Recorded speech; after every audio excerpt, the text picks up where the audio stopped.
share it on the other accounts too. Sweet.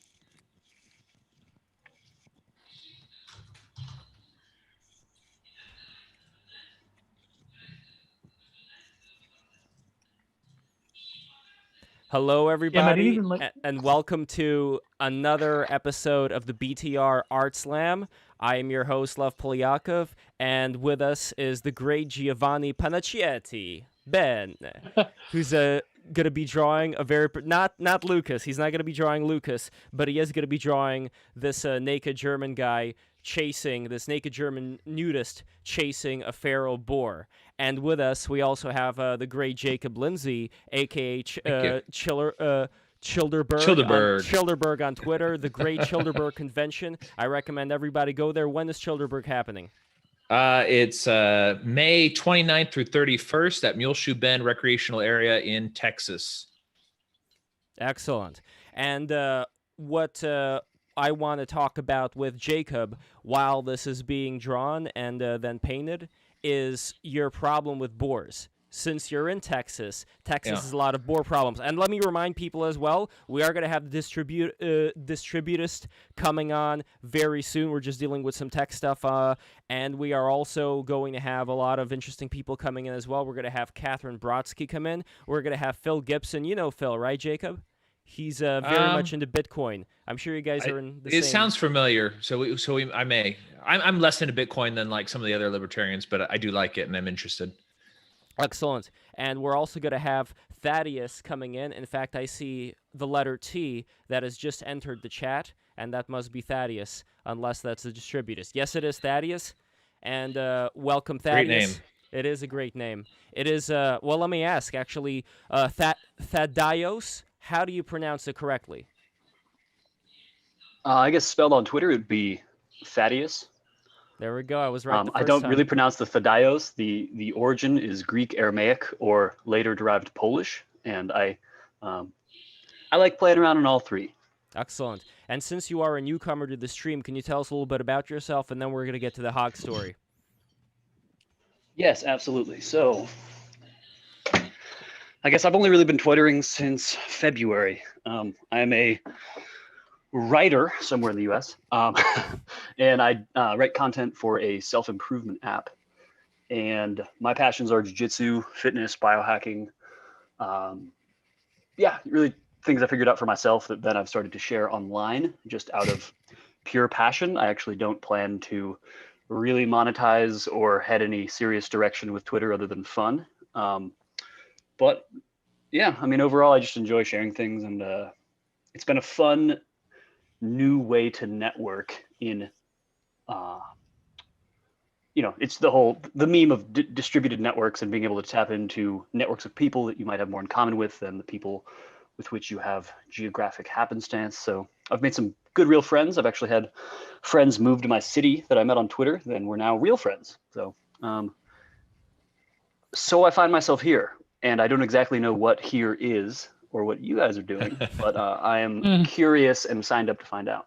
Well, I definitely appreciate it, and we also have a comment over here from Intersectional Arianist. I probably won't be able to stay for the stream. Got college early tomorrow. Good luck, everyone. Thank you very much. I appreciate it. And also, I just want to make note that your avatar, Thaddaîos, that was made by Helios Logos, and he makes a lot of very interesting content. He's been on this stream multiple times. He's crashed into this stream several times to make a very brief appearance, and he's a very, very interesting guy. A lot of interesting things to say about the planet Venus, having to do with that being our actual origin. And every time I try to ask him to elucidate a little bit more on that, there's just never enough time. So I want to get to the bottom of what exactly is going on. That's Helios right there. Yes. Yeah, he just like comes in, talks about like the ancient Egyptian curses, and I'm like, Helios, tell us about Venus, and then he's gone. Okay, so anyway, Jacob, let's talk about the hog situation that's going down in Texas.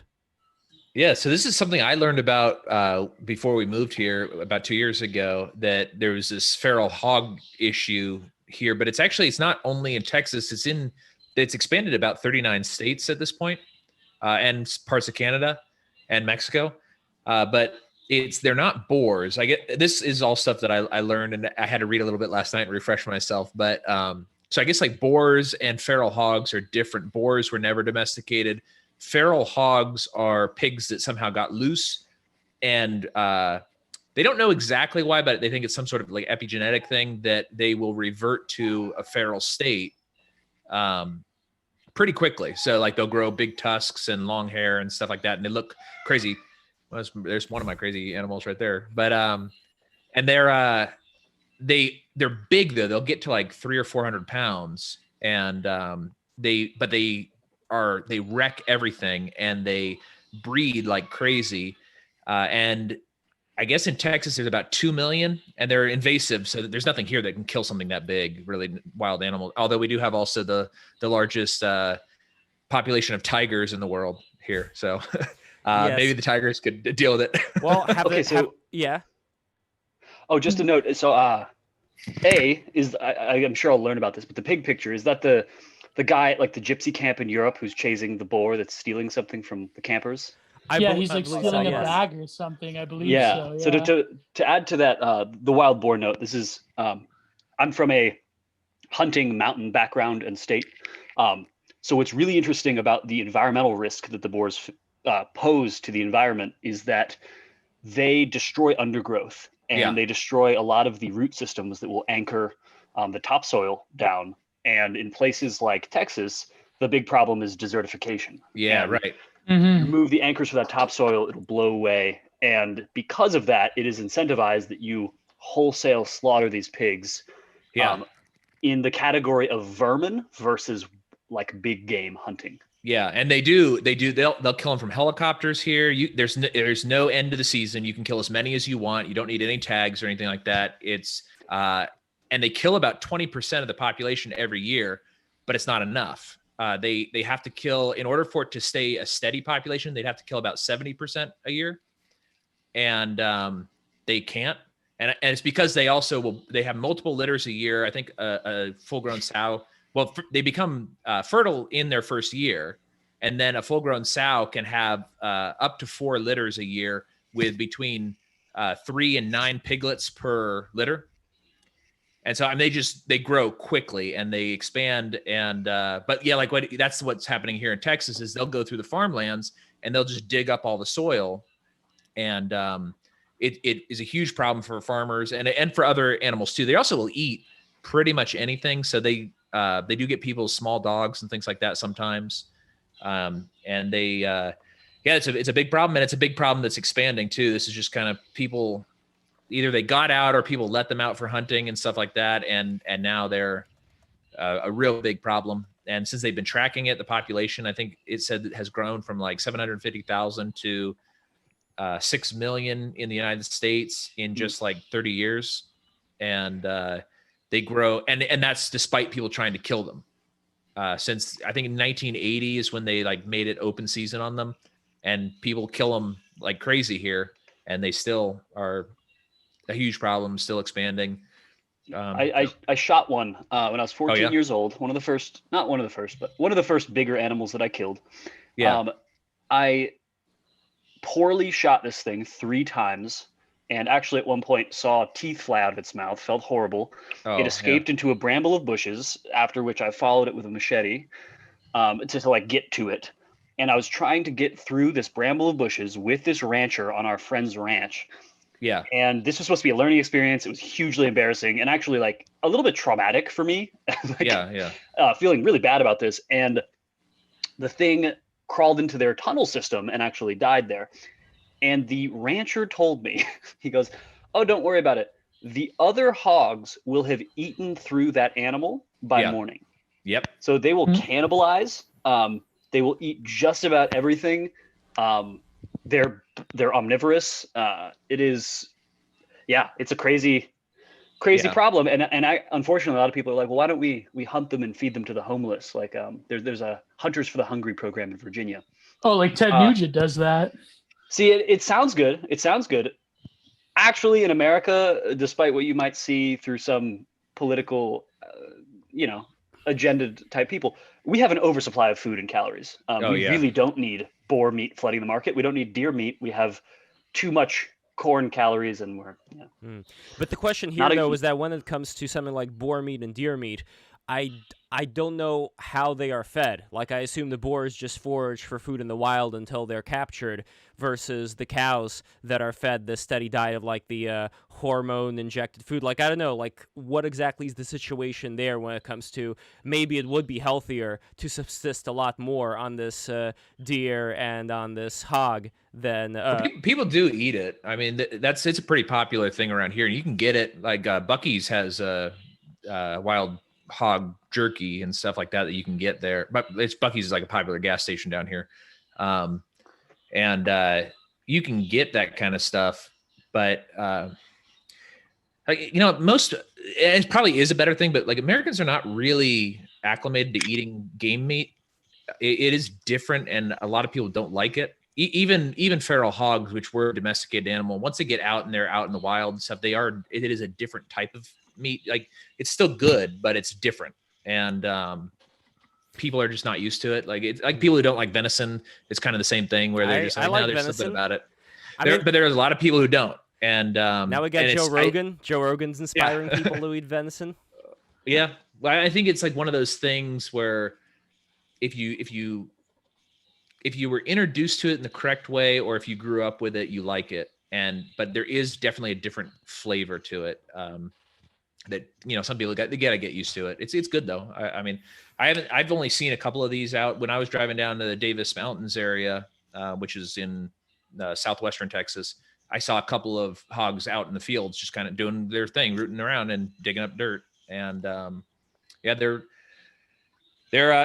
interesting how quickly they expand. And also, apparently, there's one of the things that they're worried about now is that they've started herding. So they'll go around in like large herds, and they will pretty much anything in their way they'll kill and eat, including like some types of livestock and dogs and cats and things like that. If it just gets in there, they have those Dogo Argentinos now that they've been bringing in here to hunt them, which like those are those big dogs. They kind of look like pit bulls, but they're bigger, and they put the big Kevlar vests on them, and they hunt in packs, and they'll jump on them. And what's funny is I have Shiba Inus, and Shiba Inus were bred for pig hunting. But really? There's no way that these could be. That Japanese pigs are way smaller than these pigs. wild pigs in Japan. It's such a meme choice of a dog right there. Yeah, well, I married into it. My wife had a Shiba when we got married, and I just loved it so much that we got another one. Yeah, they're good. They're good dogs. They're different, but they're good dogs. But yeah, in Japan, they were trained to hunt in packs. So like the same way that they use dogos to do it here is they'll try to latch onto their ears, the pig's ears, and like their haunches and stuff like that, and just drag them down so that the hunter can come and dispatch them. But Shibas are 30 pounds at most. The males are about 35 pounds, and the females are in about 20 pounds. And they're like, it's weird to think that Shibas were used to flush out birds, but also to hunt wild pigs. When you look at these pigs here, you're just like, how on earth could they be taking down this like 400-pound hog?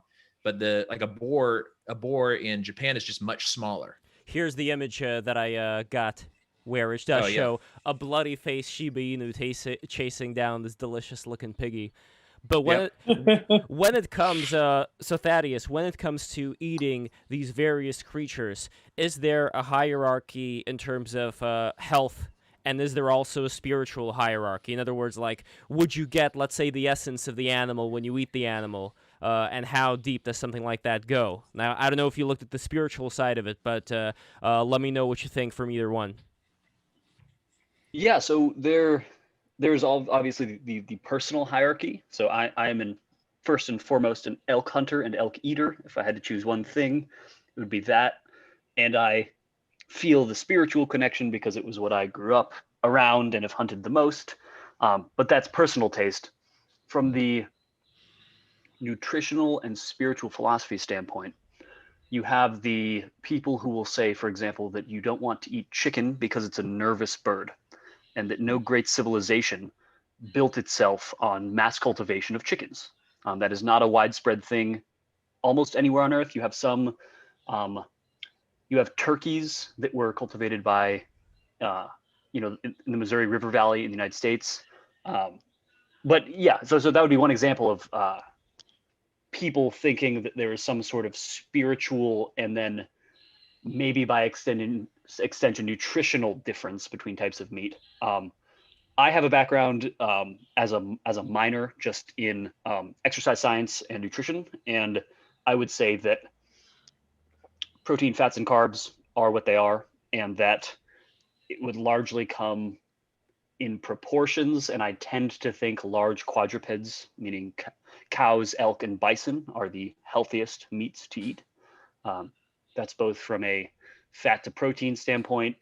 And actually, it's funny because I'm not a terribly spiritually inclined eater, but the chicken theory has shaken me a little bit when I think about that. I'm like, chickens are kind of a nervous bird, and there aren't many healthy fats, and really lean meats. Rabbits are the same way. You can die of rabbit starvation because there is not enough nutrition or fat in rabbit to just live off a rabbit. Interesting. And I can also imagine like the Hasidic Jews. Someone posted a picture on our Discord channel earlier of one of the Hasidic Jews that were spinning the chicken around. And that to me was like always just such a, like the poor chicken. I mean, there are other ways, even in the religion, of conveying like the sin, because it's supposed to be like the sin chicken, like of taking the sin out onto like a certain object or like a certain, other thing than a living thing. So I imagine that also adds... The scapegoat thesis. Yeah, yes. Exactly. It is like the scapegoat, the scape chicken. And I imagine that there is so much nervousness that the chicken experiences. I wonder if that also translates, like, although I don't know, do they eat the chicken or do they sell the chicken? I'm not exactly sure what happens there. I thought traditionally that would go to like the rabbi, and that was one of what they would eat, but I don't know what they do now. Like I thought sacrificial animals, that like the people who ran the temples, that's what they got. And they would eat that. I don't know if that's true, but that's what I can imagine. I can imagine they'd have like the temple where all the nicest bits go to like the senior rabbis, and then like the rest. It's like in any civilization. When you're a guest of honor in let's say like a Muslim society, they're supposed to like give you like the organ meat, the eye, all these very juicy bits. And when it comes to organ meats as well. Do you see there being a connection between, let's say, if you were to eat the heart, and if you were to eat the liver, and if you were to eat the brain, it would also translate to those areas in your own body being improved, where it's not just a matter of these being, made up of the chemicals, but that they would affect these specific parts of your body? I don't know, like Thaddaîos, does it go that deep or not really? So I know that school of thought, this was something that I believe Ben Greenfield caught some flack for going on about this on the Rogan cast at some point a couple years ago. But I think that there is a realm of reasonable, scientifically backed, for example, liver is fantastic for you. And it's great if you're trying to process alcohol. I think that's more of a physiological tie. I think when it gets a little bit, where it gets more speculative, and this is where Ben Greenfield kind of branched off, is foods that are shaped like hearts are good for hearts, and foods that look like ovaries are good for ovaries. That loses me, but I do think that organ meat is excellent. I think heart is, I'm not entirely decided, but I think you should be eating all manner of organ meat, and it's kind of under the rationale of if it's good for one of them, it should be good for several things. There's probably overlapping levels of benefit. There's historical kind of ancestral dietary precedents.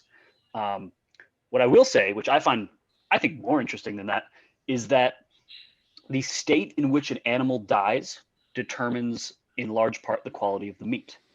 And that's a factor for hunters in that if you shoot an animal and wound it, and it is under great amounts of stress towards the end of its life, the meat will be worse.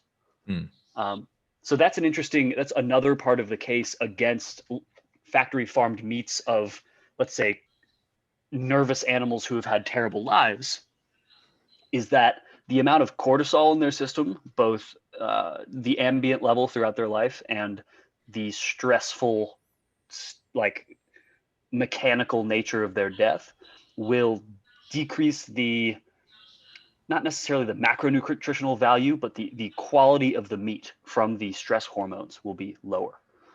So that didn't directly answer your question, but No, but that is a very interesting part of it. How exactly would something like that work when it comes to the stress hormone? Like, what exactly do you mean by quality of the meat? So as a general rule, you want meat that is going to be softened a small amount by either neurological release or through some slight state of decomposure, so that it's more tender. So a lot of meat, for example, when you kill an elk and you take it to a butcher, if you have the luxury, you'll ask them to hang it for 3 days. And this is no more scientific than letting your meat decompose on a small level, in a controlled way for several days, because you want, if you think about the myofibrils in muscle, if they're in a contracted state when the animal dies, you have essentially systemic rigor mortis, which is the essentially total muscle clamping until death. And you ideally you don't want the animal stressed enough that it will be in a state of agitation and contraction as it dies. But if you are to let it sit and let literally the amino acids begin to degrade through slight decomposure, that would be a way to like loosen the whole thing and make a more tender meat. I'm not entirely sure the biochemistry behind. I know that when you hang meat, it darkens and begins to decompose. I'm not entirely sure the chemical side of that, but the idea overall is a less agitated, excited, and contracted muscle that you're going to eat. And the same rationale in a more twisted way would be behind veal, which is that an animal that has never contracted the muscles never has the opportunity to gain the firmness. Interesting. Although when it comes to eating something like veal, there seems to be some kind of karmic effect in play here. Like if there's this animal that didn't even have a chance to live out its life, that seems to be worse to me than an animal, let's say a cow, that a bunch of pretty Japanese girls would massage, every day, and then it'll turn into Wagyu beef.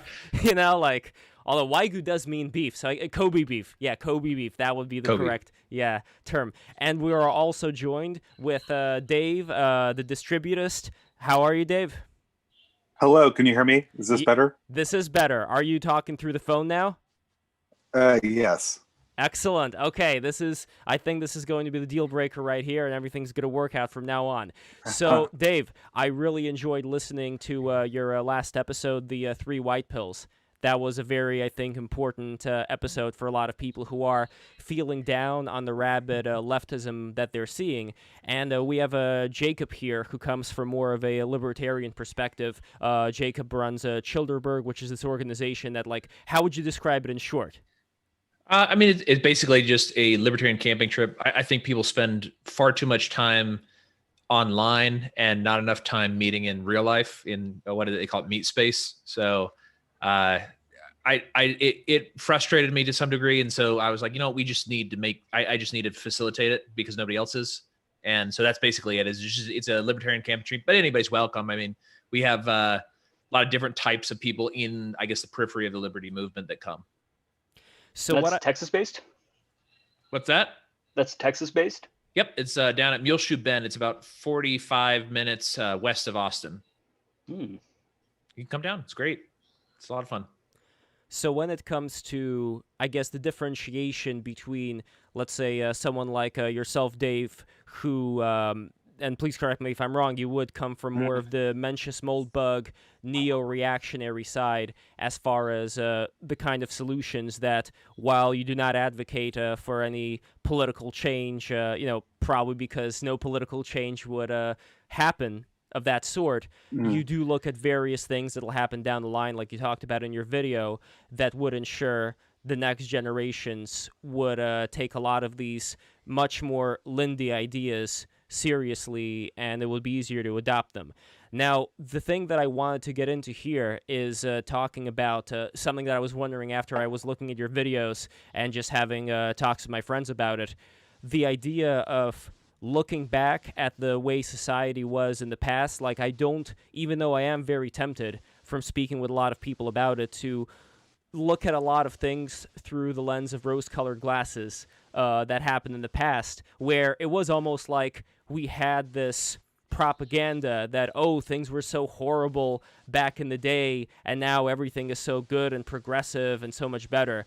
But at the same time, I don't want to go all the way to the other end and say that everything was like, like as long as society is structured in this very particular traditionalist way, then this is going to be the best possible outcome. So what I was wondering if we could possibly go through is, what are certain things that you would look back on and say, these are definitely things that when society is going to change again, we don't want these things to stick around like they did before. We don't want these old-fashioned elements that may have been Lindy for the time to come back with us, and which elements you would prefer to come back with us. Well, that's a pretty big topic. I think one of the things that I think is a huge problem right now is I think we've sort of taken a very crude version of politics and injected it into everything to the extent that you really can't escape it. It's true in a sense, in a theoretical sense, that everything is political. But I think that the problem is that in any healthy society, most people don't need to be directly participating with such crude power struggles. And I think that our society is kind of choking to death on this. Our country basically hasn't functioned at all like a country for an entire year. And I think this largely has to do with the fact that the presidential election is coming up. And because that's standing in the way, life basically just doesn't go on. I think that among other things, but I'll just pick that one for now. Well, the element that I would want to focus more on is, let's say, I don't know, like I was having a conversation with my friend who was talking about how their concern is that eventually, like, let's say, not immediately, but let's say in maybe decades from now, several decades from now, certain things would come about that would, let's say, maybe give more legislative power to the people who do remain, to the people who are, let's say, more Christian, more on God's side. But then his fear is that certain things would come about from that, which would, let's say, I don't know, like stop all birth control or stop condoms from being. Red yes, pill. well, this is what we got. This is what we want to get into, or something, for example, like making sure that men and women, when they have sex, it's only after marriage.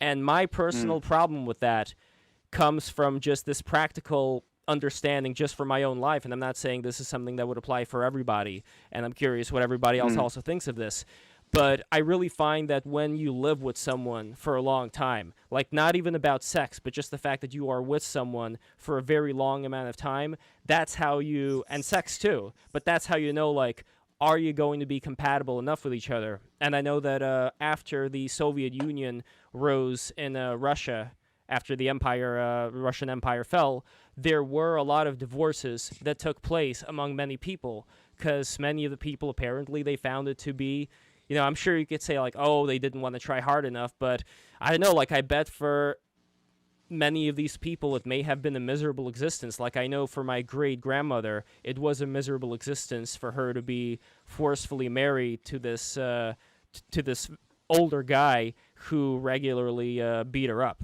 And that is another problem that I see down the horizon when it comes to if things do go all the way to, a much more traditionalist lifestyle, how do we avoid these problems from sprouting up? Well, you are. I mean, that's a lot of stuff there. So, do you mean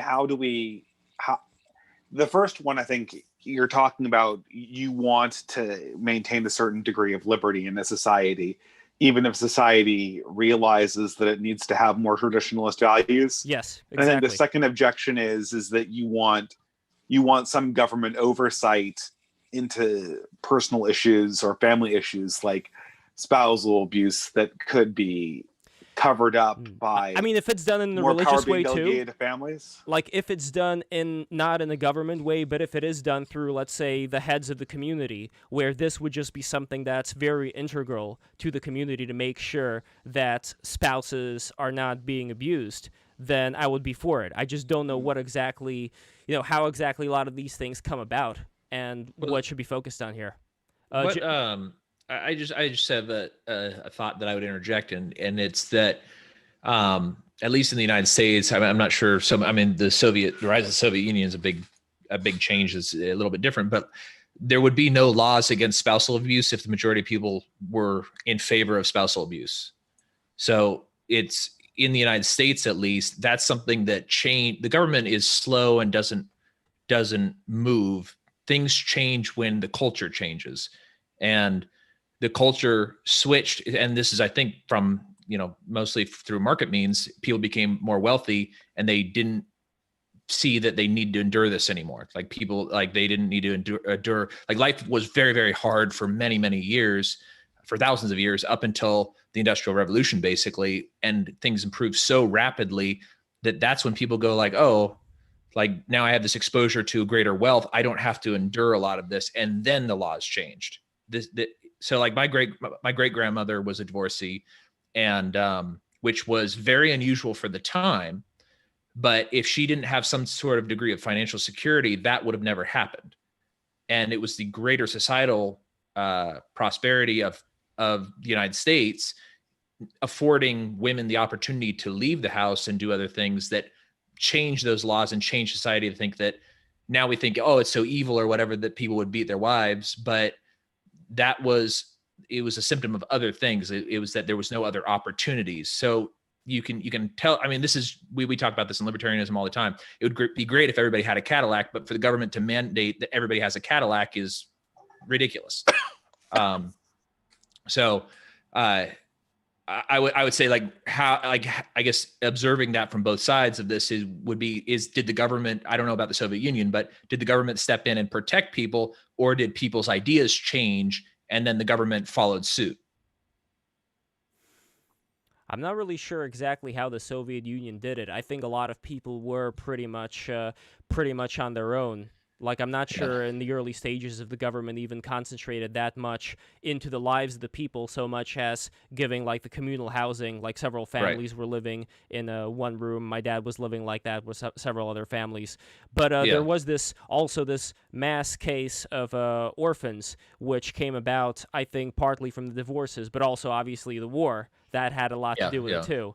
But either way, like 20% of males or something were killed in the war, or 30% or something like that in Russia. Oh God, it's horrible. I mean, the Russians, they always throw their own men.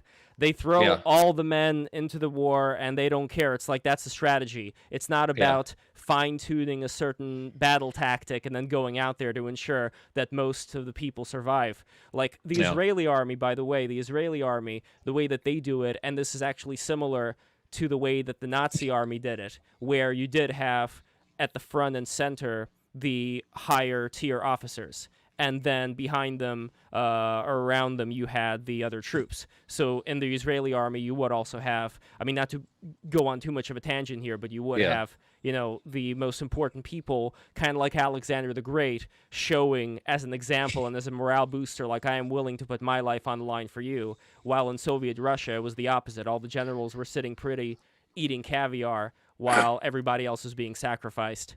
That's an unfortunate thing. But I guess what I want to find out here is, how do we avoid, when we are, let's say, going to go into this much more Lindy society, how do we avoid things that today maybe we're taking for granted as far as a lot of these freedoms that we have, and could there be a good balance of the two? So I know it's like a very generalized question, but I think this is why it's important to have somebody from more of a libertarian perspective here, like Jacob, and from more of a traditionalist perspective, like Dave, and also from more of a vitalist perspective, like Thaddaîos. So to be clear, I'm basically a mold bug brand. Quasi-libertarian, slightly traditional. I choose not to agitate too much in politics because it doesn't serve my personal purposes. But I would say, of the two sides, I stand a little bit more on the libertarian side. It's kind of a topic by topic thing. Little fun fact: 80% of the males born in 1923 in Soviet Russia did not survive to the end of the war. Wow. That's insane. Wow. That's a lost generation. Yeah. Yeah, what a shame. It is. But- Yeah. But the Soviet Union, that's so based in red pill, right? Because they, had some tangent. I think that's I think that's to comment on Distributist's recent video, which I did quite enjoy. I think that using I'm trying to talk and paint at the same time, so don't worry if I skip myself.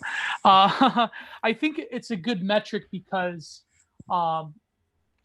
when you talk about the Lindy principle, and I know it's like a meme, it's Paul Scholas, but I think that.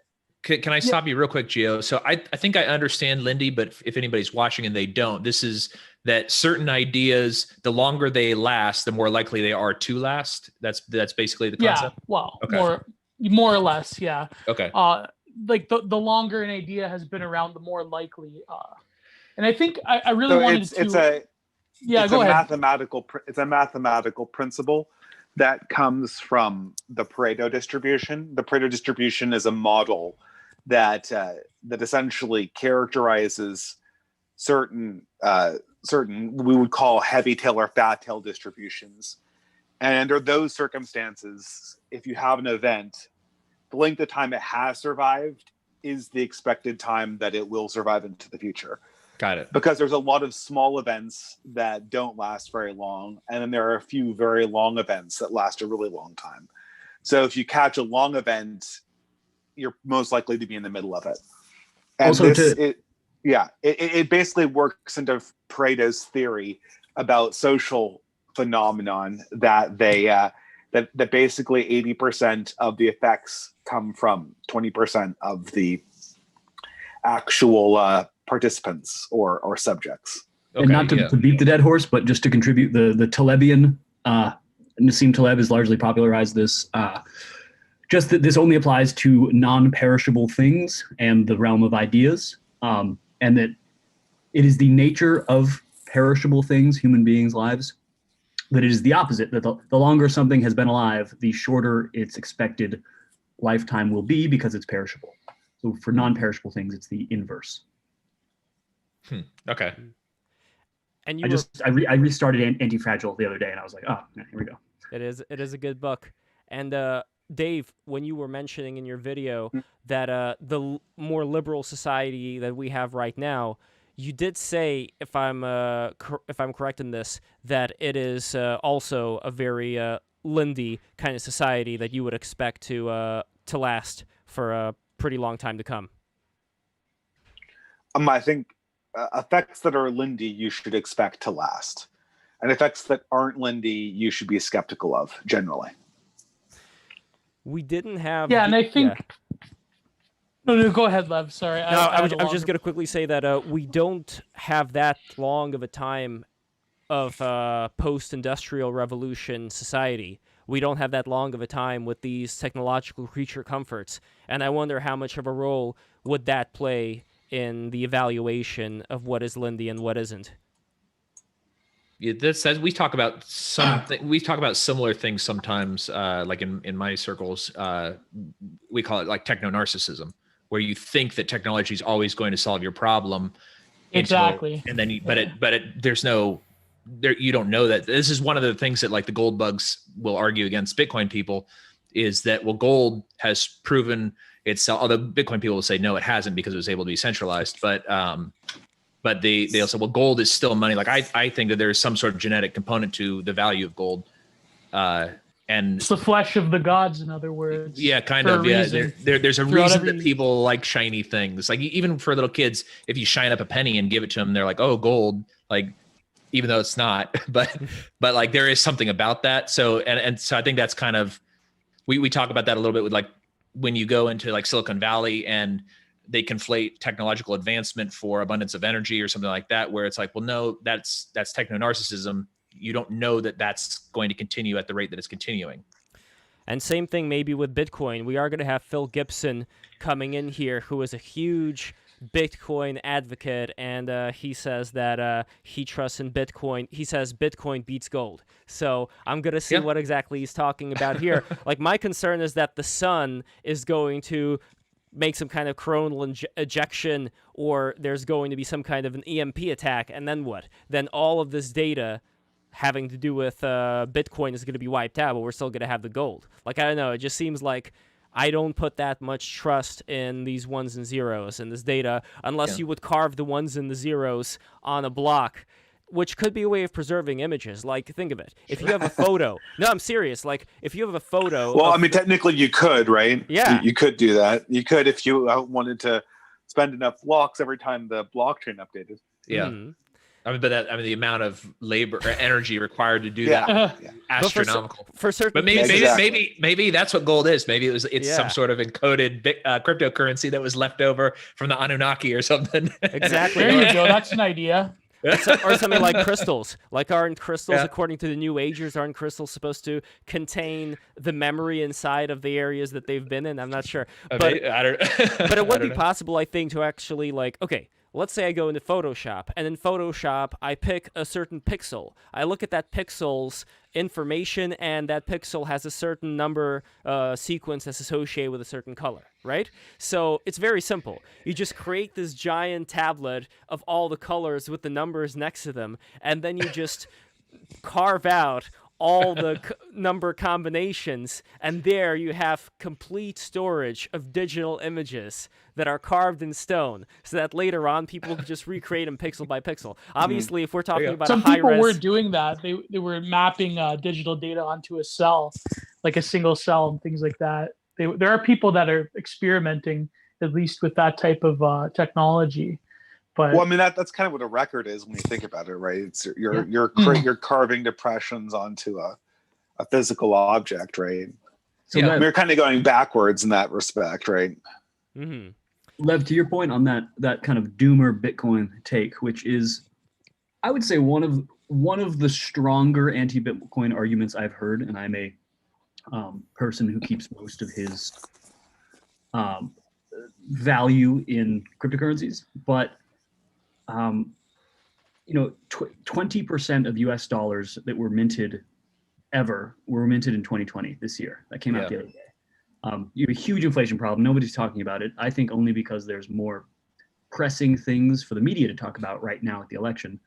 My argument against that doomer take is, if it is the case that we blow EMPs against China and vice versa, mutually assured grid destruction, or some sort of solar flare destroys our internet infrastructure, my thought is that won't just destroy the ones and zeros for Bitcoin. That will destroy our entire financial system. Oh yeah, including the ones definitely. and zeros that are your dollars that are on a computer screen.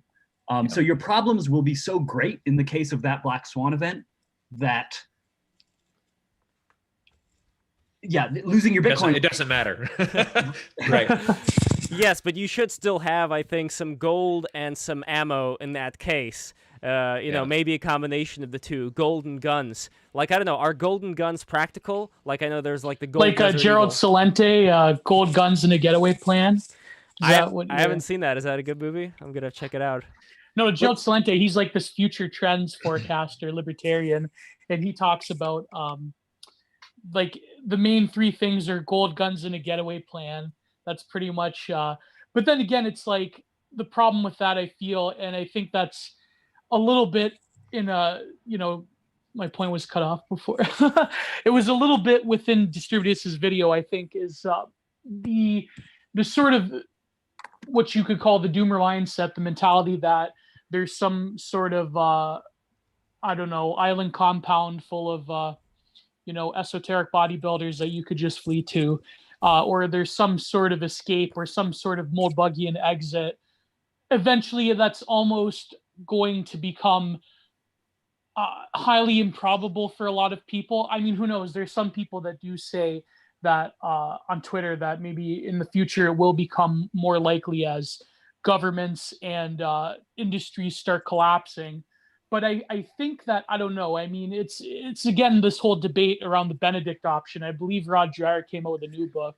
Correct me if I'm wrong. But it's the sort of same like mentality of, well, can you just like create autonomous communities and patchworks? And I don't know. I don't think the people that we're up against are going to leave us alone, right? So you can't create. This is the difference between Rod Dreher and most neo-reactionaries, is that Roger always seems a day late and a dollar short. There's no way you can Benedict option political communities in place without massive interference from the mainstream. And Yeah, exactly. this is sort of what if he's going to try doing this parallelism thing, it's got to either be more aggressively parallel or it's got to be more aggressively political. Every single dimension of a patchwork society or a parallel society either has to be innocuous or it has to be hard to attack the community. Right. So a great example of this would be the Hasidic Jews in New York, right? I mean, they do a number of things. Some of them people don't like. Yeah, the chicken Some of them thing.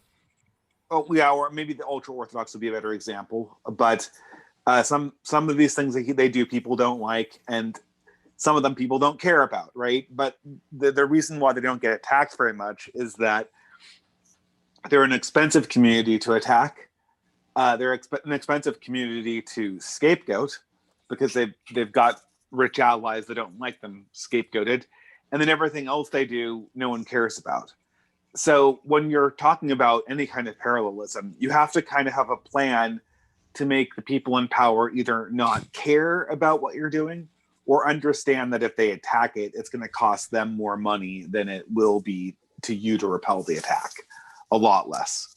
Yeah, well, that's similar to the Amish and Anabaptists and Mennonites, that kind of thing, where they just don't matter. So that's one of the reasons why they're mostly left around. And although in World War I, a lot of them were rounded up and put into internment camps because they refused to draft. But the only time that anybody ever pays attention to them is when they threaten the state or when they refuse the orders of the state, like if they refuse taxes or eminent domain resistance or something like that. That's the only time really anybody pays attention to them, other than because they make real good, kefir and cheese and that sort of stuff. So I see what you're saying is that it's just, you have to not, if you're a parallel community, you have to not matter, or you have to be, or you have to matter. Yeah, exactly. Prickly. Yeah. You have to be hard to pick up, right? Yeah. I mean, you think about any insect in the wild, right? It either has to breed faster than its opposition, it has to hide, or it has to be poisonous, right? Or it has to do something to its predators to make its capture disadvantageous. And Roger here, his big problem is that he doesn't really give you any insight into which one of those, or which combination of those three things he foresees for a community he would like to be a part of. Yeah, well, so we have to become imperceptible. To quote a Deleuzian concept, becoming imperceptible, which doesn't entail imperceptible or hard or kind of or poisonous or politically poisonous, right? Well, that's what I think it was Kim Jong-il said, was that he would make the country a porcupine with nukes pointed in all directions, and they've outlasted the Soviet Union, and they outlasted hardcore communist China. So they're one of the remaining two fully communist regimes in the country, and it's because they have nukes, and the nukes are pointed at Seoul and Tokyo and places like that. So that now. So that one of the reasons where the Republicans have failed is that they're just such a delicious target for the mainstream liberal progressive cultural elites, right? There's nothing that late night comedians love more than the red American rubes and their politicians that represent them in Washington. They're this really, really juicy target. They pay out, they pay taxes, and no one cares if you make fun of them or attack them, right? Yeah. And at the same time, they're interfering enough so that it both seems justified to attack them, and also, people care about them. They're constantly very, very prominent. Yeah. So, well, this is sort of the same thing with Christianity, that it's the whipping boy for American culture at the moment. It's the Washington Generals. That's I think. Yeah. But yeah, I mean, So you can say whatever you want about them, and it's not people are like, oh well, they do all these weird things, despite the fact that it's incredibly diverse, lots of different things going on in various denominations and sects of of Christianity, but it's acceptable because they're prominent enough, and they also don't really do anything back. They go and make Kirk Cameron made for TV movies, and they're like, okay. So our future is to maintain a sort of longevity is either the Amish or radical Islam is what I'm getting. So who knows? I mean, hey, but I think that so becoming imperceptible doesn't necessarily entail like disappearing. It's very well. I mean, I'm not going to get into convoluted like Deleuzian philosophy, but I think that when it comes to parallel societies within a society, there's definitely hope that it can be done. But the argument that Distributist brings up, that's when we're talking about in terms of the Lindy effect, it is. I don't know if the meme language of a white pill or not, but I think that it is definitely true that a lot of the sort of the state civic secular religion that's being formed around cathedral enforced ideology, a lot of it is very on shaky ground to say the least. But at the same time, I mean, it's always going to be that struggle. I'm trying to gather my thoughts, but in some ways, I feel that the right we're not even sort of at the stage where we can truly analyze what is truly Lindy or not. We have a vague idea, but yet we don't have sort of a unifying theory, or we outright reject tools that we could potentially use that for whatever reason. I mean, when we talk about aesthetics, I'll probably get into it. So. Oh, and by the way, on. Gio, you gotta flip the alt account over so that we get the most real estate with your paints all the time. No problem. Yeah. And by the way, guys, just so you know, this live painting is going to be auctioned off. So if anybody wants to purchase it, $115, that is the minimum price. And you buy through either streamlabs.com/breaktherules or Cointree/breaktherules. And Cointree, for those who know about Cointree, that is Bitcoin and that is Ethereum for us right now. Those are the two coins that you can use to purchase this. And I will be watching and making sure of what's going on there. And in general, don't forget you don't accept Bible Pay?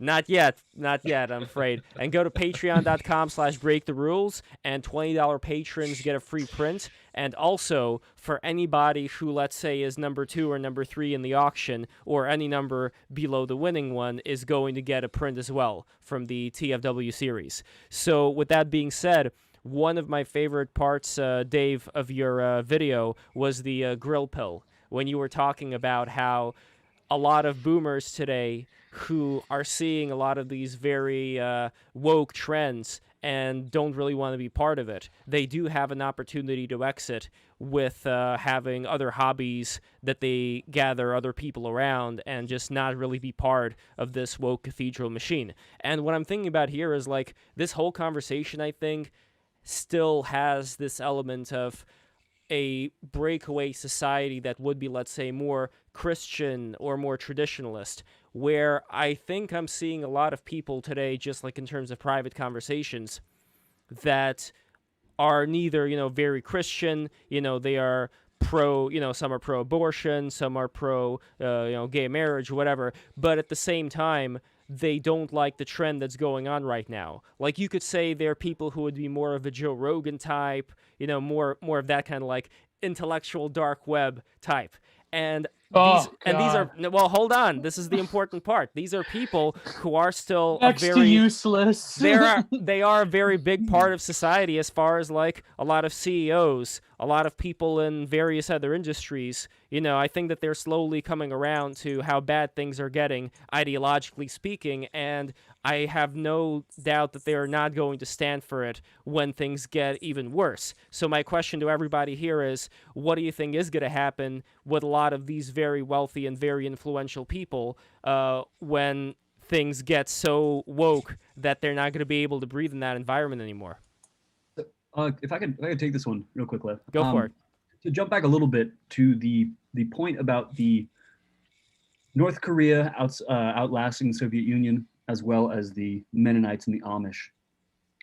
What I find in common with those and modern nation states that have prospered in the last 100 years is that the ones that have survived are the ones that have avoided aggressive geographic expansion.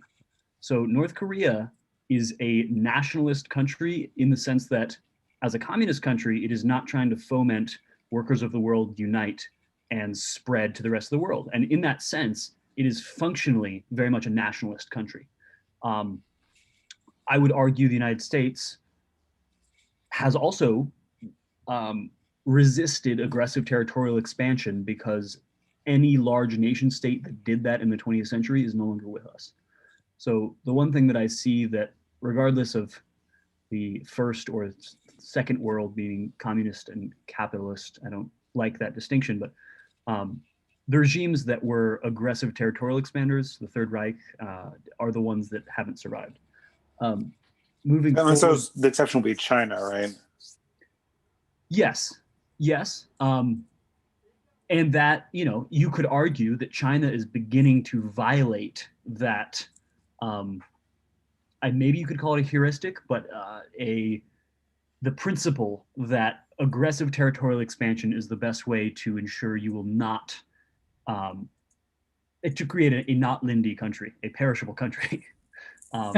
But to the point on, sorry, that didn't directly address this question. To address the question on what will happen when the ambient wokeism gets too high for the Joe Rogan center left to center right, that middle Dave Rubin sphere, sort of. When the Soviet Union took control of Russia, they were the Bolsheviks were 10 to 15% of the population. And what you had was a large apathetic center who really didn't care that much. They're the largest voting demographic in the United States right now is independents and people who would consider themselves not terribly partisan or not vote at all. That's a larger block than the Democrats plus the Republicans together. So the danger that we have here, and I forget whose point this is somebody else's, but that Americans like to think that we are in some way immune from having a Soviet Union or Cambodia style takeover by a very radical minority. And it's hard to point to the thing other than just our attitude about it that makes that impossible in terms of fomenting revolution, or on the right, the imposition of, let's say, like a military dictator. So the question becomes which side that large center lump is going to take. And increasingly, my concern is that it'll be some center-left European Union style democratic socialism, which I think would tank our economy and have long-term negative implications. But that is a different scenario than the Bolsheviks getting in charge and instituting gulags. It's more the slow drift further and further left from our current position. That's. I don't know if that's sustainable, though. I mean, I think that, this EU kind of democratic socialism where everyone gets these nice welfare programs, I just think that comes from a different era, Yeah, and I'm not saying it'll work. I'm saying it'll be tried. And my hope would be that would lead probably to an ideally peaceful breakup of the Union. Texas, one of the interesting things, Texas reserves the right to split into 4 states. That's part of the treaty that annexed Texas into the Union. Well, technically, one of the reasons why there's no Texas records at the BLM in DC is because Texas didn't cede the state to the Union. They seceded the positions in the state to the Union, the government positions. So theoretically, if Texas did want to split off, all they would have to do is fill the positions again. I mean, obviously, it would take popular support, and the United States would have to let them go, which they didn't once. So we'll see. We'll see what happens the second time. But yeah, that's an interesting thing about Texas. But just long term. So again, to data, I'm not saying that it would work. Just that. Yeah. It's the most likely thing is that our center lump will be kind of cowed into siding with the left, because there's this idea that really has been dripped into the IV of the culture, which is that it's a fundamentally Marxist idea, but that the eventual march of history is towards socialism, and that's been put as implicit attitude into our culture. This whole idea that when Obama won, it's just, it was always headed this direction, and it eventually, like the right, the conservatives, the religious people will be outnumbered and outbred and out immigrated, and like it'll be over. But the end of history will be ensured.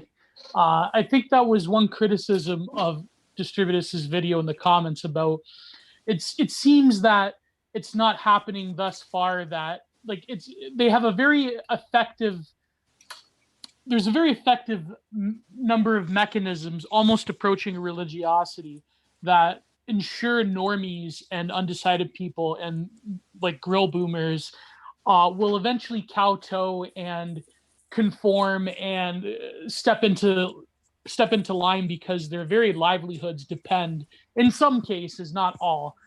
Who knows if that's a bit more exaggerated than people like to believe, but it's definitely true that, you know, a lot of people's livelihoods depend on at least not rocking the boat ideologically. And it seems that there really is no like clear way forward that is going to take us off the train of like this march of history. Because even the example of North Korea is the sort of that. Now I think of my previous point. North Korea, as we've described on the show once, is sort of like the mother feminine protect the children of North Korea within the womb, the race. I think that's what Juche pretty much is fundamentally about. Whereas opposed to some sort of like neocolonialism where America uses manifest destiny to go out and spread throughout the world and ensure like this, you know, future imperium. I don't see any sort of way that people, at least in North America anyways, can really step out into a further expansion of what is politically acceptable. I mean, especially here in Canada. Here in Canada, we're fucked. Like, I hate to say it. I hate to be black-pilled, but I mean, we're done for. Like, we are the end of history, and it doesn't look good. We are a neoliberal economic zone.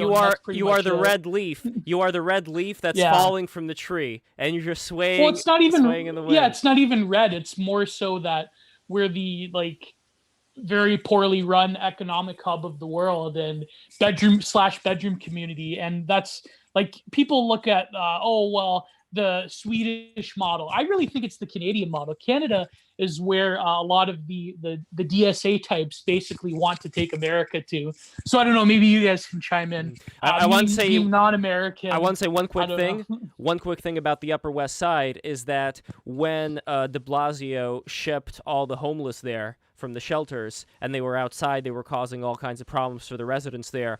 You know what? It doesn't matter fucking like if Samantha Bee lives there or, you know, however they voted before. They were very quick to sue the city.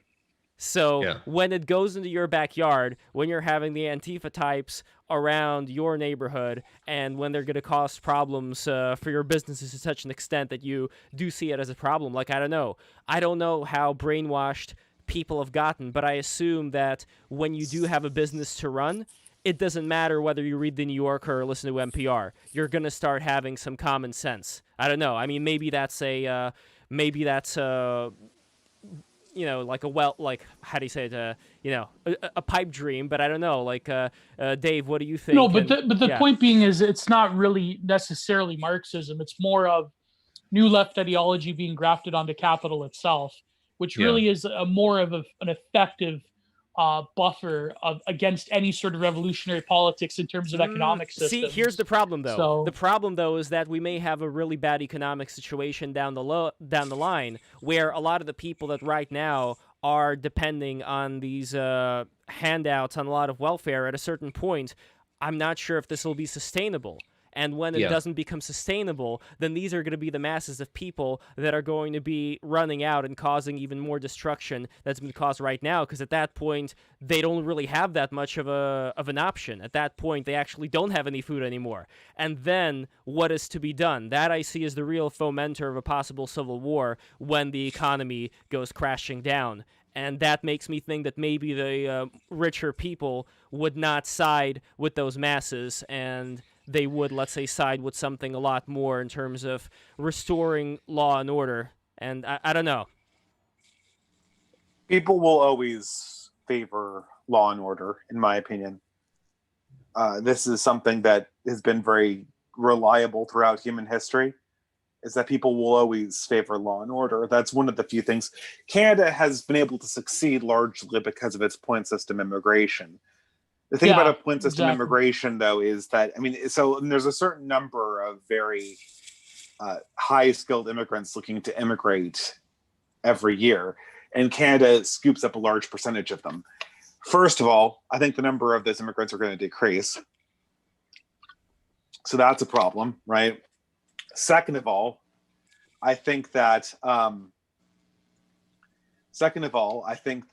the once other countries start doing this, which it looks like they are going to basically brain drain Canada's immigration. And Canada will have a hard time. Wow. Well, they'll have a hard time continuing to generate economic growth just by continuing to go down the immigration path. We also have a comment, by the way, from a Wong Kar-wai superfan XOXOXO. It's really easy to circumvent the point skill immigration system. It is. That's very true. Well, it doesn't mean it's not attractive to people who are looking to immigrate, though. So I think that's kind of one of the, and to a different degree, the United States has been people who. The reason why immigrants are very successful a lot of times in the United States is because the people who are willing to go through the hurdles to get to the United States tend to be more successful people. And then the same thing with Canada. What you're attracting is what matters, whether it's easy to get around it or not. I mean, it's a percentage game. We can have as many, migrant workers coming up from Mexico or whatever we want. But if you have several people coming from, for former Soviet Union that have high level understanding of physics and things like that, they're going to contribute more to the society than, the 1,000 people coming up to, pick fruit in California or whatever. Yeah, but that idea is racist, though. I mean, how is it racist, though? See, this is the funny thing. Like, people always, but that's culturalist, I guess. It is. Yeah. So when even that, I feel is it's funny you mentioned that, because I was recently watching this episode of this show by Gallery 21 on PBS. It was called it's called Art in the 21st Century, and this one episode was called Borderlands. And of course, right off the bat, it's going to be about the migrants and about how terrible and evil and fascistic immigration is. And this one installation artist did this piece.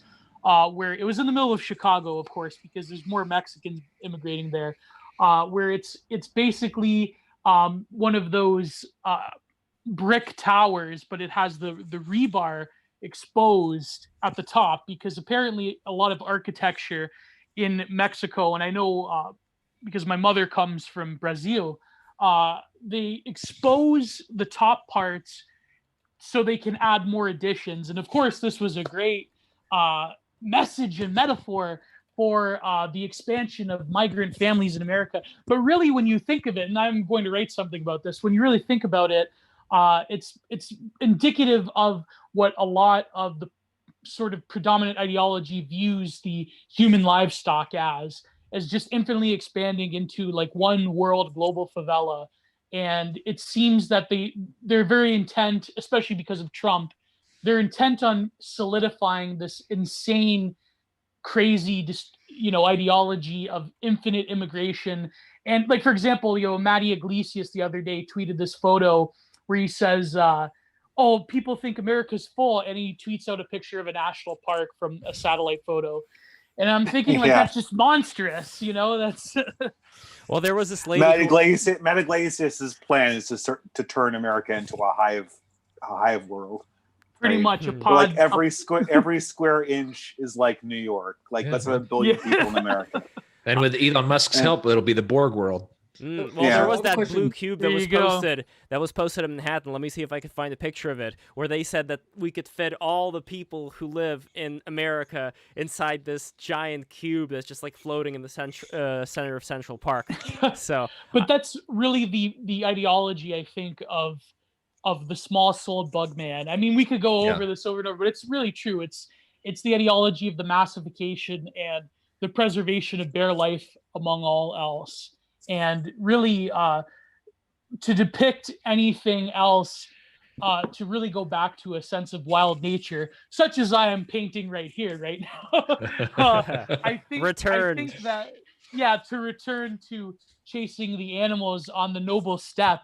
I mean, okay, yes, you could say that that's a bit of a LARP fantasy, but at the end of the day, I feel that America, maybe more so, even in Canada, I would say, if you talk about the old ideas of Canada, but North America in general, does have an ideological basis in the veneration of the natural world and the vitalism that comes with it. And it can be something more than just sort of Thoreauian romanticism. It could actually be a viable political project, the way that Teddy Roosevelt envisioned it, that is something noble and aristocratic. But I feel that that's such a slap in the face, and it's such an abhorrent violation of what is currently acceptable in terms of political discourse. This massification, this urbanization, this bug manification, sissified, bimified. We're all just sissified, bimified. By the way, Gio, you have to draw that guy. You have to draw Jessica, like that old guy in the mask, with women's clothing and a wig. Please, you have to do it. Oh, is that who is that? So that's the first guy that Frank Hassel was harassing as Dr. Don Wario. Oh yeah, that guy. Yeah. You gotta draw him with beautiful flowing and Frank hair. Hassel will be leaning over him. Maybe I'll do that for the next. Exactly, Frank Hassel, we'll the good doctor. The good doctor will be so proud to see that his bimbification is finally paid off, and he's accepted, immortalized. Yes, he's accepted who he really is. And I think it's really what I wanted to talk about on stream, about this intersection between aesthetics and this growing ecological awareness on the political right. I think is well, we'll get into that. So maybe I'll shut up. To address that point real quick, in an interesting point of view, I want to say that I don't necessarily agree with, but I've kind of run across some very wealthy, influential sort of, I want to say, hedge fund guys who are also lobbyists, who lobby on the basis of open borders, and this would be in a very enlightened city in Texas. And is it Austin? There's more than one enlightened city here. Yeah, oh my God, really? Oh, damn it! Yeah, Dallas is shaping up to be a mini Austin, or well, I guess a bigger Austin, because population-wise. But their point is that it is actually and this is kind of the 1 billion Americans Iglesias argument, that it is in the founding philosophy and premise of the American dream to let everybody in for this madhouse of prosperity, as they will argue. Yeah. And what's interesting is that from the vitalist perspective, the people who are most living the vitalist aesthetic or the ethic are not engaging with politics and are not engaging with, for the most part, the Twitter or what I want to call the conversation. And that is the barrier that I see to vitalism as a political movement, because my thought is like either you can care deeply about living off the land and the fate of the Western world and what's happening to it, or you can be on Twitter talking about it while living in a big city, but you can't really do both at the same time. And there are a few, but it seems to me to be a tricky proposition, because at the same time, not to poke at you, Lev, but like either you can be really worried that society's going to collapse, or you can live in New York City.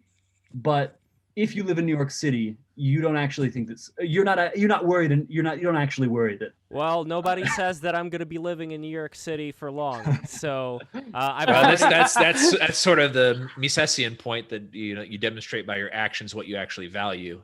And no, I mean, we've seen the writing on the wall. Like we are not gonna, this. I think a lot of people. I mean, I've talked about this before. I'm from California, and I've got 4 sisters out there, and my parents are out there, my grandma's out there, and I've got a very large family, and almost all of them to a T are going, I think we need to leave.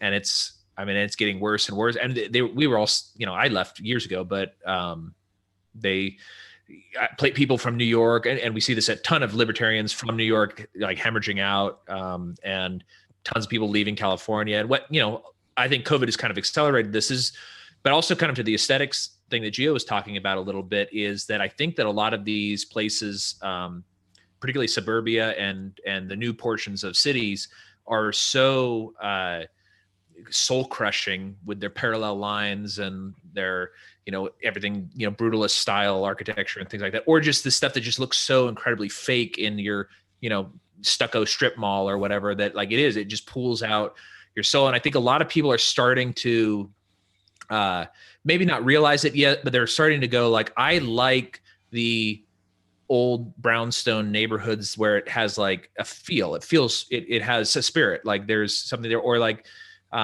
they don't want to live in this infinitely expanding, kind of like what Gio was talking about, infinitely expanding suburban apartment structure where they just put in the new one down the street. So everybody moves into that one. The old one goes to shit, and it's falling apart because nothing's built to last, and that kind of stuff.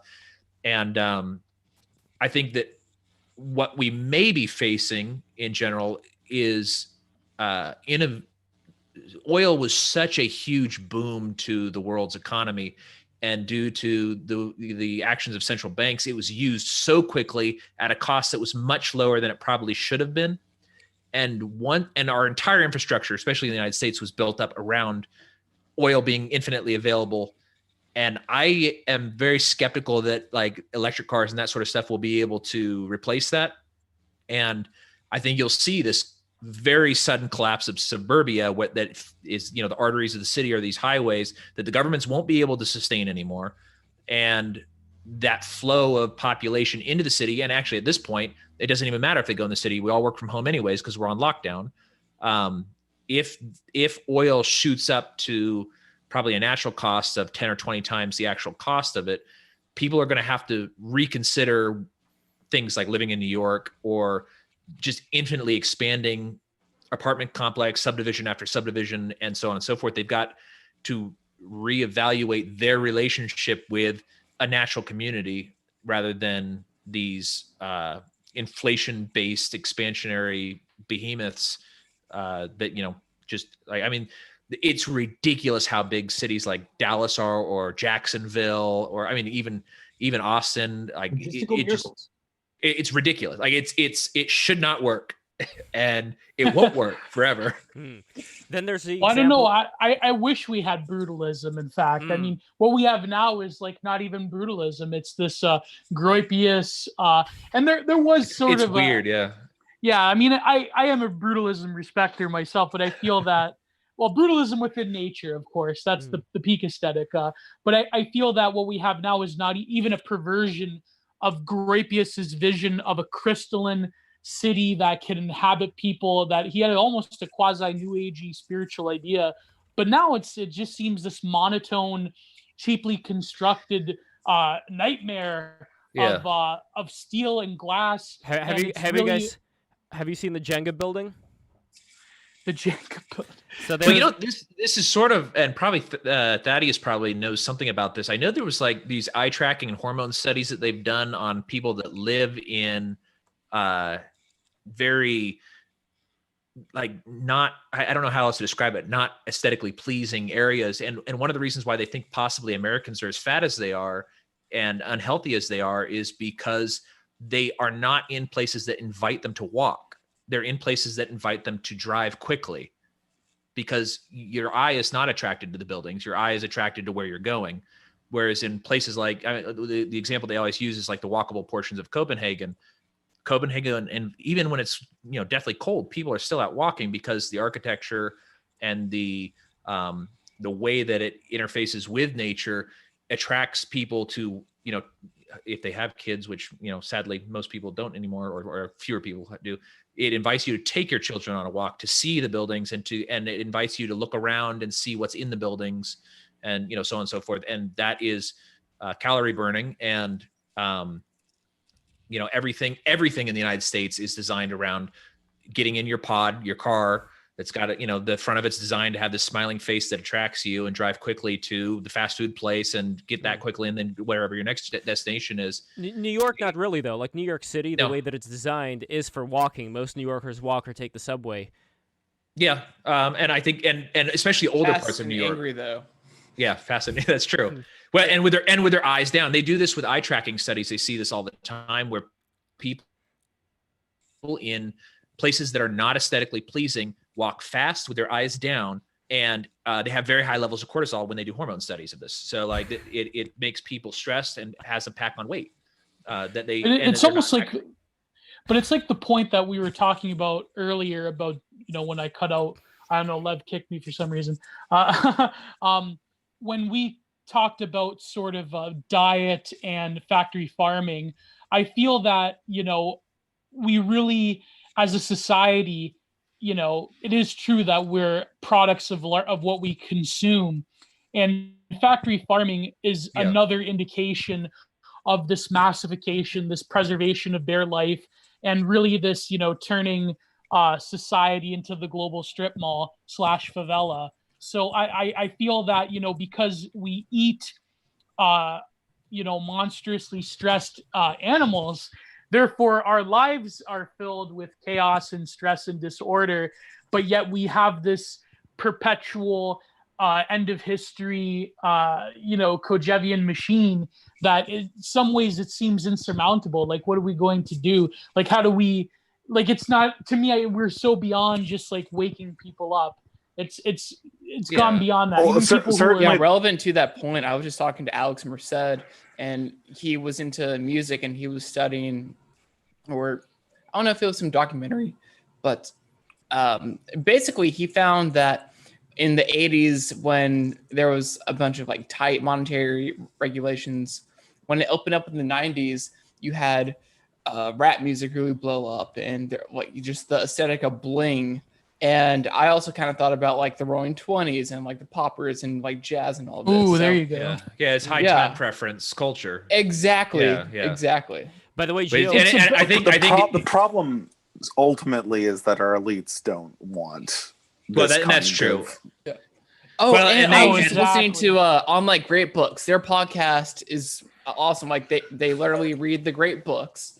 But there were I forget what it's called. Some guy was just writing a critique of abstract art, and and they were talking about how abstract art really just was a fu to realism. And there's the debate about I guess just like shitty artists not being good enough or whatever. But Jackson Pollock himself apparently was like a Fed, like the CIA hired him to just make this shitty fiat art as like a distraction. And this kind of goes into, when the feds were experimenting with drugs and all this stuff. And so it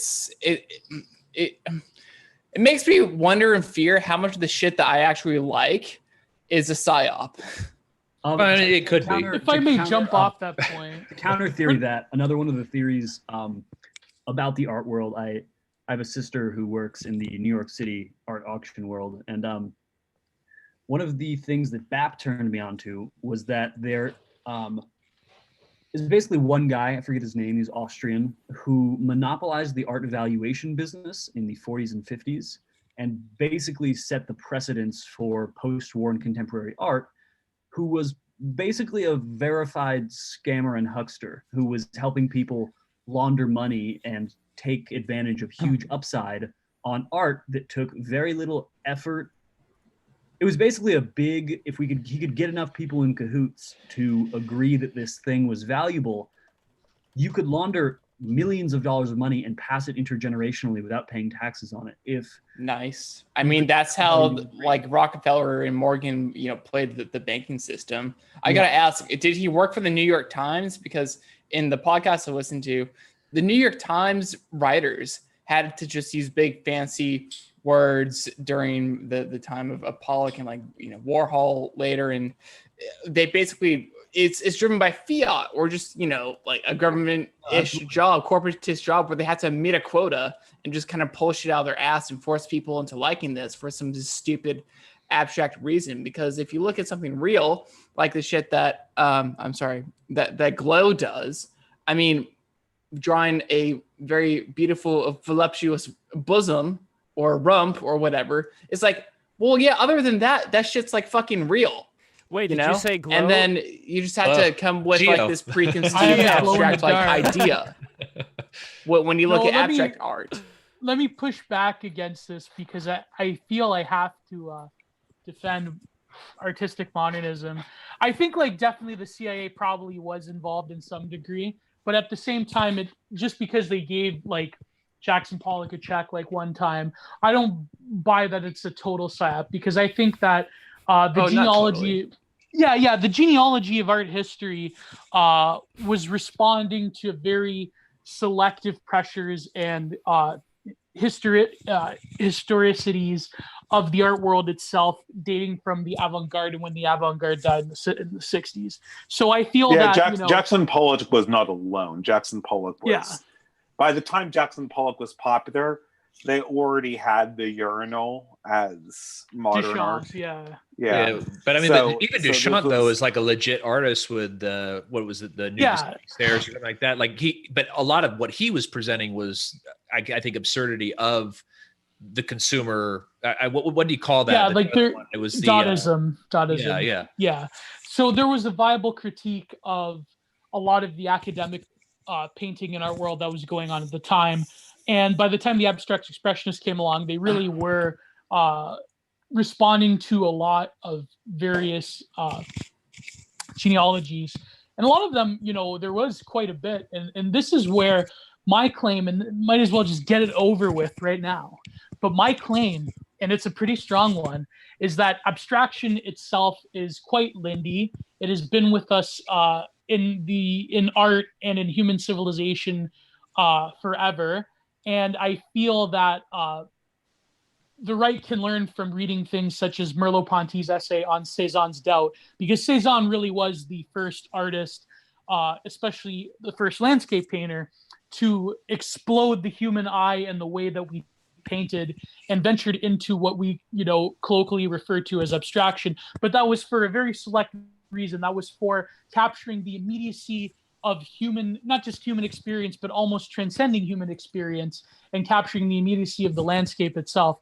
And I think that the abstract expressionists were furthering along that sort of immediacy. Well, for example, Jackson Pollock was a Jungian. He went to Jungian therapy for years, before he did the Italian futurist thing where he drove really fast drunk because he loved speed, so he killed himself in a car crash. And one of his mistresses. But before that, he went into Jungian psychotherapy, and he really wanted to find a way to interpret the chaos of the unconscious. And if you look very closely, especially in his later works, such as The Deep, there is a logic to what he's doing. There is a color sense, and there is a patterning and an expression of something that is very hard to see. And I feel that the problem with modern art, contemporary art, is that a lot of people that came after the original abstract expressionist school, they were total hacks. Let's face it. They were practicing, even nowadays, people practice zombie formalism, where you're just like basically cargo culting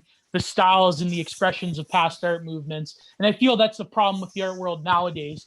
But I don't know. I feel that abstraction is something that we take for granted because we don't realize, because it's framed in the language of modernism, we don't realize that artistic abstraction has been with us, literally since the French cave paintings, right? I forget what the big one that what's the biggest one that Werner Herzog did the documentary about? I don't know. Oh, the Cave of Dreams documentary. Yeah. I can't remember what it's called, but I mean, to that point though, like a lot of the early Venus figurines and stuff that they've found, where where like it's sort of clear that it's boobs and like a big old butt, but like then they have like a bunch of coconuts on where their head should be, and like all these other weird things. They were trying, man. They did their best. Well, but I mean, but but like I guess to Gio's point is it's sort of an abstract representation of something, whether it be a goddess or just fertility in general or something like that. Like I see what Gio's saying. But it even goes beyond representation. It goes to, and this is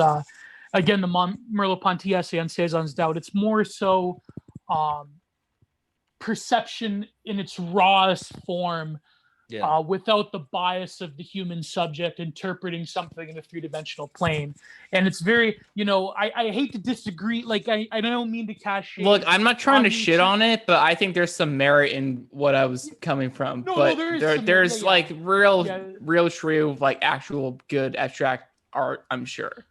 No. And I just think that like they may have took advantage of Pollock in his definitely. psychotherapy. Like they probably studied up on him, be like, oh, this guy's fucking crazy. We can take advantage of him. I don't mean to cast shade on the trad Westerner people. I think that, again, this is like, no doubt there is a lot of crap in the art world. Like go to Instagram and go and search what Jerry Saltz promotes in particular. It's just, it's total. You want me to bring him on the show? I'm going to try to sneak him on the show through the National Arts Club definitely. I will destroy, I will verbally assault Jerry Saltz. Hey man, also what Phil was saying though, is that what you were talking about, Phil, was that the high time preference society is when you've got to spend money fast. It doesn't matter if it's good. If it doesn't matter if the art's good or bad. So artists that are bad artists, because the value of your money is depreciating, you need to throw it wherever the fuck you think, like at that time logically makes sense. Will store actual value, and that's why you have crazy expensive paintings. But I've got to jump off in just a second. So I wanted to real quick ask Dave something about sure about this the idea of like that kind of Lev presented at the beginning, which was that there's some Lindy ideas that you wouldn't necessarily want to continue to the next iteration of society after the collapse or whatever happens.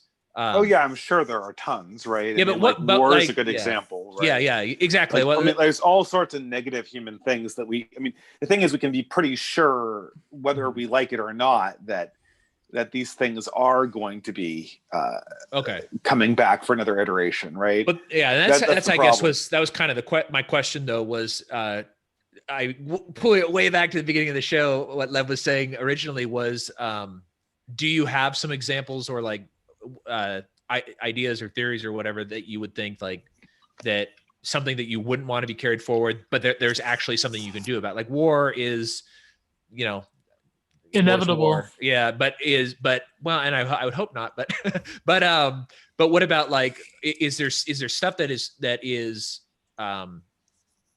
because and maybe I don't understand Lindy completely, but there's a lot of stuff that I would think is traditional that has a good chance of coming back, but because it's not really part of our society now, is it really Lindy? Or it's like if you were to teleport yourself back in time, and like I'm specifically talking about yourself, Dave, if you were to transport Dave back in time, and they would be like, this is horrible. Whatever is going on with me right now here in the 1500s, this is horrible. I don't want to be here. Send me the fuck back. That's the kind of thing that I'm talking about. And war would be one of these, but would anything else qualify? I feel like what fixes that is just technology and advancement.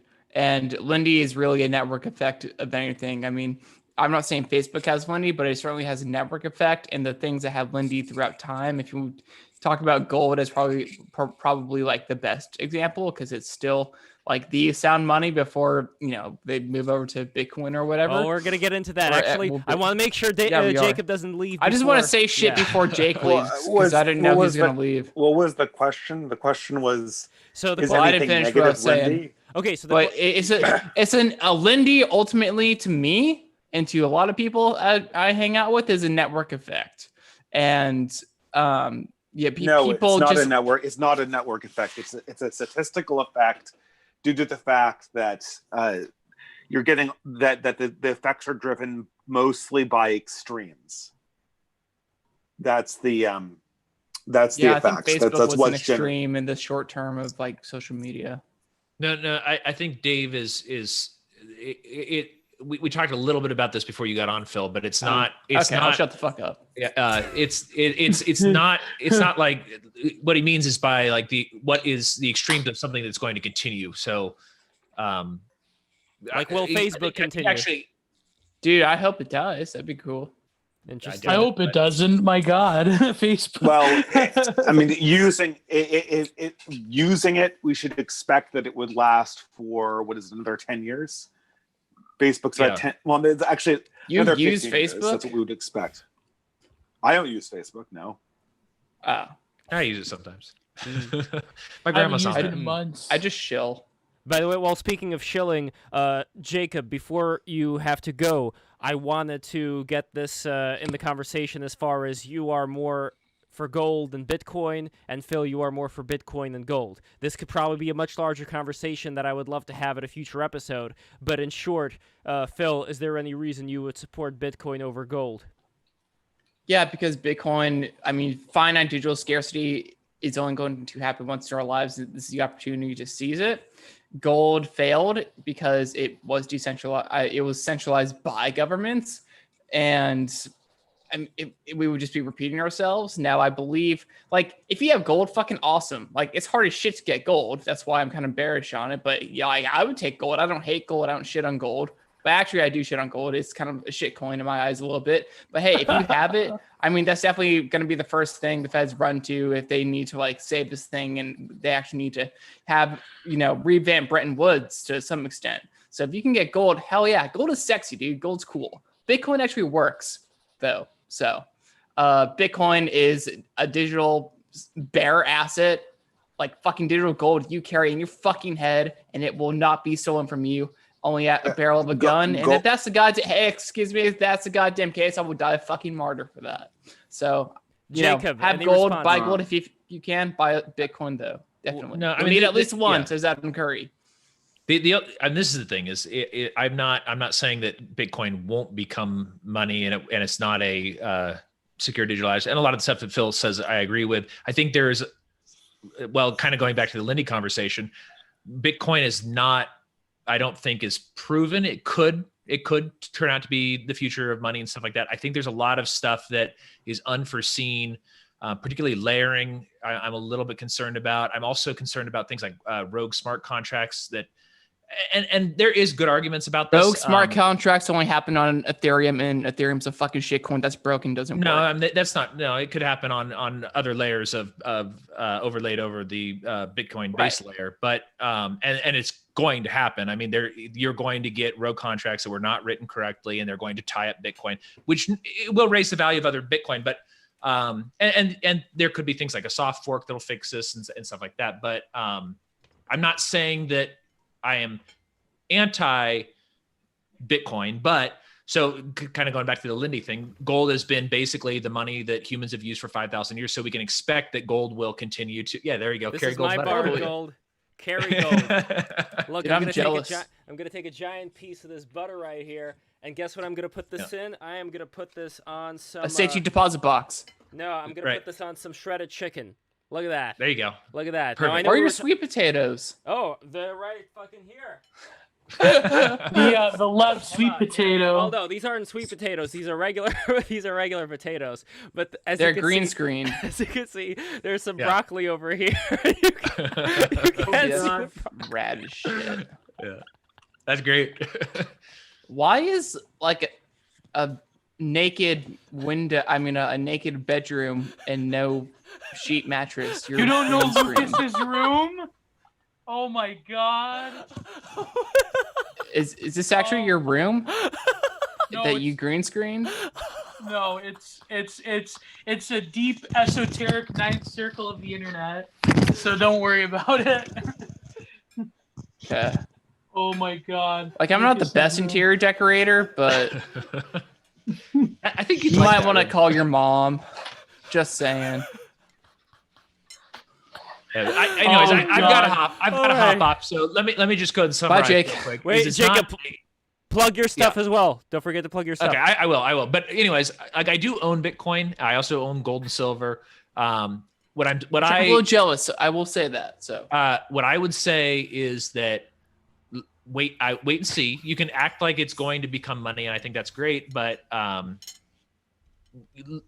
there's a lot of times where people in the past have taken action on things, going, "This is what's going to last."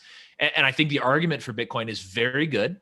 I think the argument for the technology is better, but the technology and Bitcoin itself are not synonymous. The technology probably will continue and play a role in the future the of money. technology is nothing without Bitcoin. the technology. No, the I technology don't agree. exists without Bitcoin. Yeah, that's Yeah. not. That's frankly true. Okay, Yeah. it just won't Blockchain has work. many other technologies other than No, Bitcoin. no, it will. And this is one of the things that I'm a little bit concerned about, the fact that the government still exists. Is as much as we shit on the government all the time, they're not retards. Like, it's not like they don't know what we already think about this and that they're not preparing for it. So How to abide? I don't. I think that you're short crediting if you think that what It's you not gonna be easy. and no, it's definitely not going to be easy. And I think that there's a degree of narcissism in the Bitcoin community, which, like I said, I act like this is going to be money at some point. I do have Bitcoin, but when I talk to like you, Phil, or sometimes Rollo and a couple of other people, there's a degree of narcissism involved in this that I think that you are ignoring and not preparing for. And that would be my word of warning would be, remember that the government is not full of idiots. They're sinister. They're not stupid. So Yeah, I don't think they're stupid. Well, and they're preparing. a lot of the people up front probably are, but Well, yeah, no, I think like they know what they're doing. Yeah, they know what they're For doing, and it's not like Bitcoin is a secret. And if they can control other layers of it, and you will not be able to operate on the Bitcoin base layer forever. If they can control other layers and force other people to use that, which they may be able to, or offer something that is simpler or easier or enforceable, then it just like people still transact. Then it in won't gold be and silver. Bitcoin. It could still be. Well, no, it would be. It would be a digital currency. But Yeah, but that's still not but- Bitcoin. That's a yeah, shit coin. but you transacting with Rollo and Bitcoin is not Bitcoin being money. It's you guys moving collectibles around. Just like if I go and buy something with silver, it's not money. I'm using it as money, but it is not money. Like that's what I'm saying. So be careful saying that you've defeated the state already. That I guess would be my final. Oh no, thought. we haven't.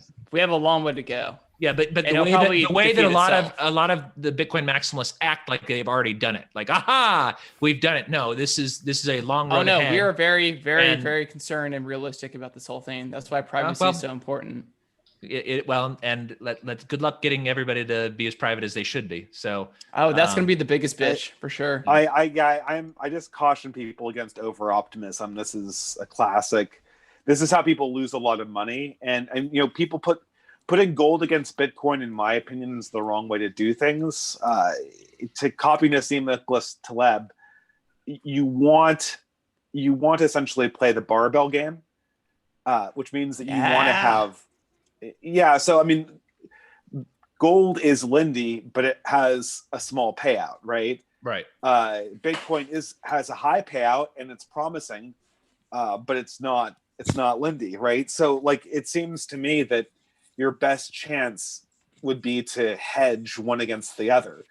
Not that I'm really an investment guru, but I mean, from my vantage point, that seems like the smartest thing to do. Yeah. I mean, the way I see gold and silver and Bitcoin to that extent is that at some point the dollar will not be around anymore. The way that they've treated it, it's not a sustainable system. And now, granted, they are very smart. I thought it was done in 2010. They somehow weaseled their way out of it, but this is, I would say, is just a protection of the value for whatever comes next. Maybe Bitcoin will monetize, and that would be awesome. But gold has proven over time that, I mean, even everybody, when people were escaping Nazi Germany, they were taking gold with them. Maybe people will be escaping Nazi United States for, Red Leaf Canada or whatever, and bringing their keys with them in their head, for Yeah, I won't have to worry about shoving a gold bar up my ass or Yeah, but I mean- melting it into a wire.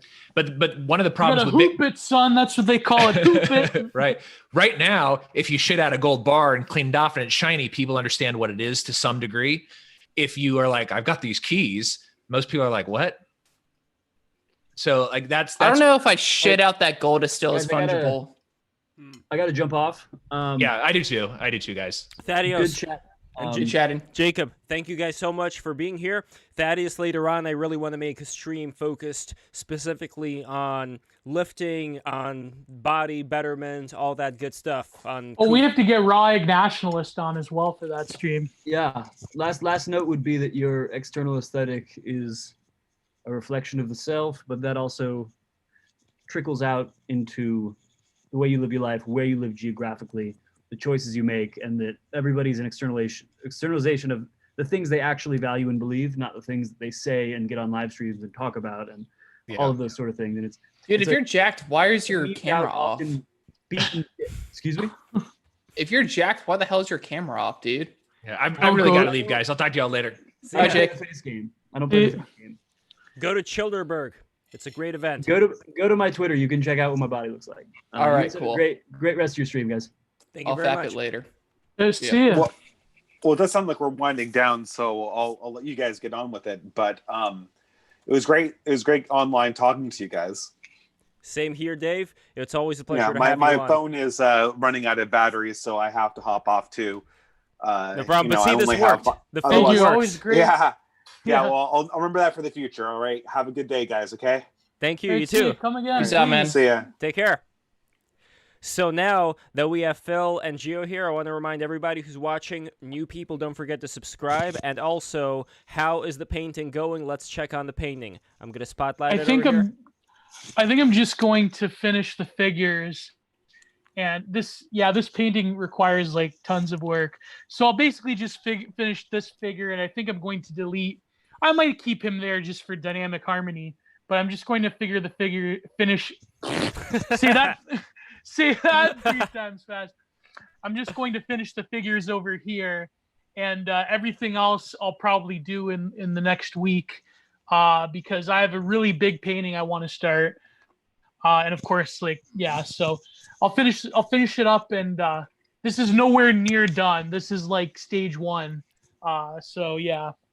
So what is going on? Are they on a beach side off the river, and there's a naked Trump with his dog talking to some ladies? So apparently this guy, this like German tourist, like the pig stole his bag or his shorts or no, he's a nudist. What am I talking about? Nudist. He stole his pack, and I don't know. I guess everyone around him is just totally shocked. But the reason I wanted to paint this is because it reminds me of, again, Dimension Cezanne. It reminds me of The Bathers by Cezanne for some reason. So maybe if you could throw that up, Lev, that would be, yeah, there you go. Is it supposed to be Trump? No, it's just like some fat German tourist. But it could be Trump. Yeah. It could be Trump use your chasing the imagination with vital. these. You should put some gold butter in his hair. Hell yeah. Some color. Actually, yeah, I might just, for the sake of it, I might just yellow his hair a little bit. Yes. Phil, you're Here is becoming a contribution to this painting. You should get a share of the proceeds, perhaps. I don't know, Gio. Here is some yellow ochre, so I will just. There you go. That better be Pulling up mustard seed yellow, bastard. Yeah, it's yellow ochre. I actually use it's a mix of yellow ochre and Indian yellow. Do you know? By the way, do you want me to tell you a little art trivia about Indian yellow? Yeah. Okay, so the reason it's called Indian yellow is because, of course, it comes from the Indus Valley, and the way they harvested it was the raw pigment of Indian. Of course, they use synthetics now. They use basically a yellow oxide, but the way they originally got it was they would take camels, and they would basically it's animal cruelty, let's face it, but they would take camels, and they would not let them drink for like a crazy amount of time, like almost a month, because apparently camels, they can store, they store water in their humps and all that. Yeah, I was gonna say they can't thirst to death. Yeah, but they were very efficient in terms of like dehydration. So they would collect the like super dehydrated piss, and they would dry it out, and from that you got the base pigment for Indian yellow, and that's why they call it Indian yellow, because it came from India, and they would basically have to like dehydrate, abuse the the camels to get the pigment.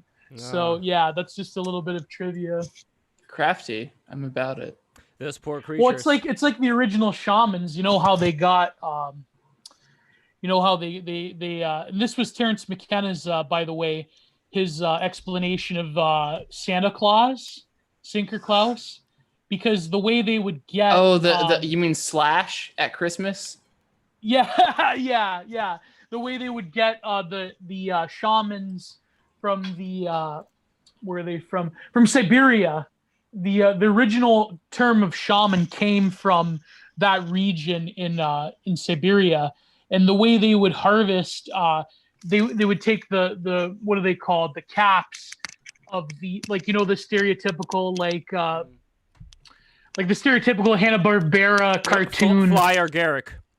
Flyer Garrick, yeah, with the dots, the polka dots. Yeah. It's also known, by the way, in Russia, it's known as mukhamor, which means that mucha is fly. There we go. Interesting.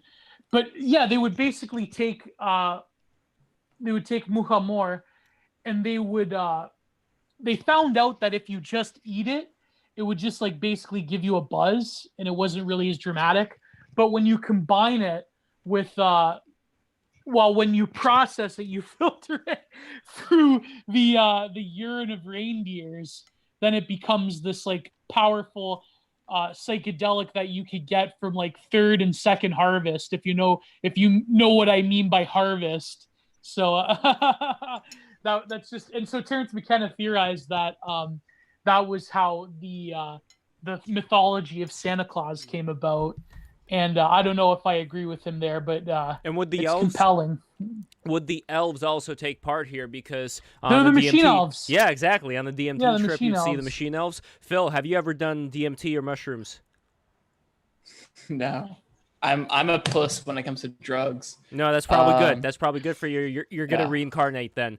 There's this whole thing about how if you take DMT, you're not going to reincarnate. I don't know if it's true or not, but it is very interesting, though, as someone who... Wait. Yeah. I am or am not going to reincarnate if I take DMT? You're not going to reincarnate. That's the... Wow, that's the election. Well, you go to heaven. Maybe. I don't know. I mean, I assume you go somewhere. We're all going somewhere, so... Where that somewhere is, I don't know. But it does feel, though, like too much of the psychedelics that people are using today when they're going to Burning Man, things like that. Well, it's a crutch. Yeah, it feels like they're trying to, use these assistants to get to these higher realms, but they don't really seem to learn that much from it. Like, if you think of all the executives that go to all these events, sure, they may have a moment of enlightenment, but what after? But see, this is another thing that we talk about. This is me, and I have a friend actually. I'm trying to coax. I haven't talked to him in years, but I'll probably get him on the show one day. But he works with that one psychologist that's pretty popular on YouTube, John Vervaconde, something like that. John Vervaconde, that YouTuber. He talks about psychedelics and all that. Vervaki. So, anyways, yeah, if people who are in the know him, right? So he is pretty big into this psychedelic. He went to the University of Toronto. They have this program that's studying it, and so I think that my criticism is that a lot of these bourgeois Burning Man types, a lot of the hipsters traveling to the Amazon basin. A lot of ayahuasca tourism. To me, I feel that a lot of it's just another elaborate form of escapism, and it's really not embedded within the European psyche. It's another product of globalization. It's another product of the new age being imported and degraded into just self-helpism.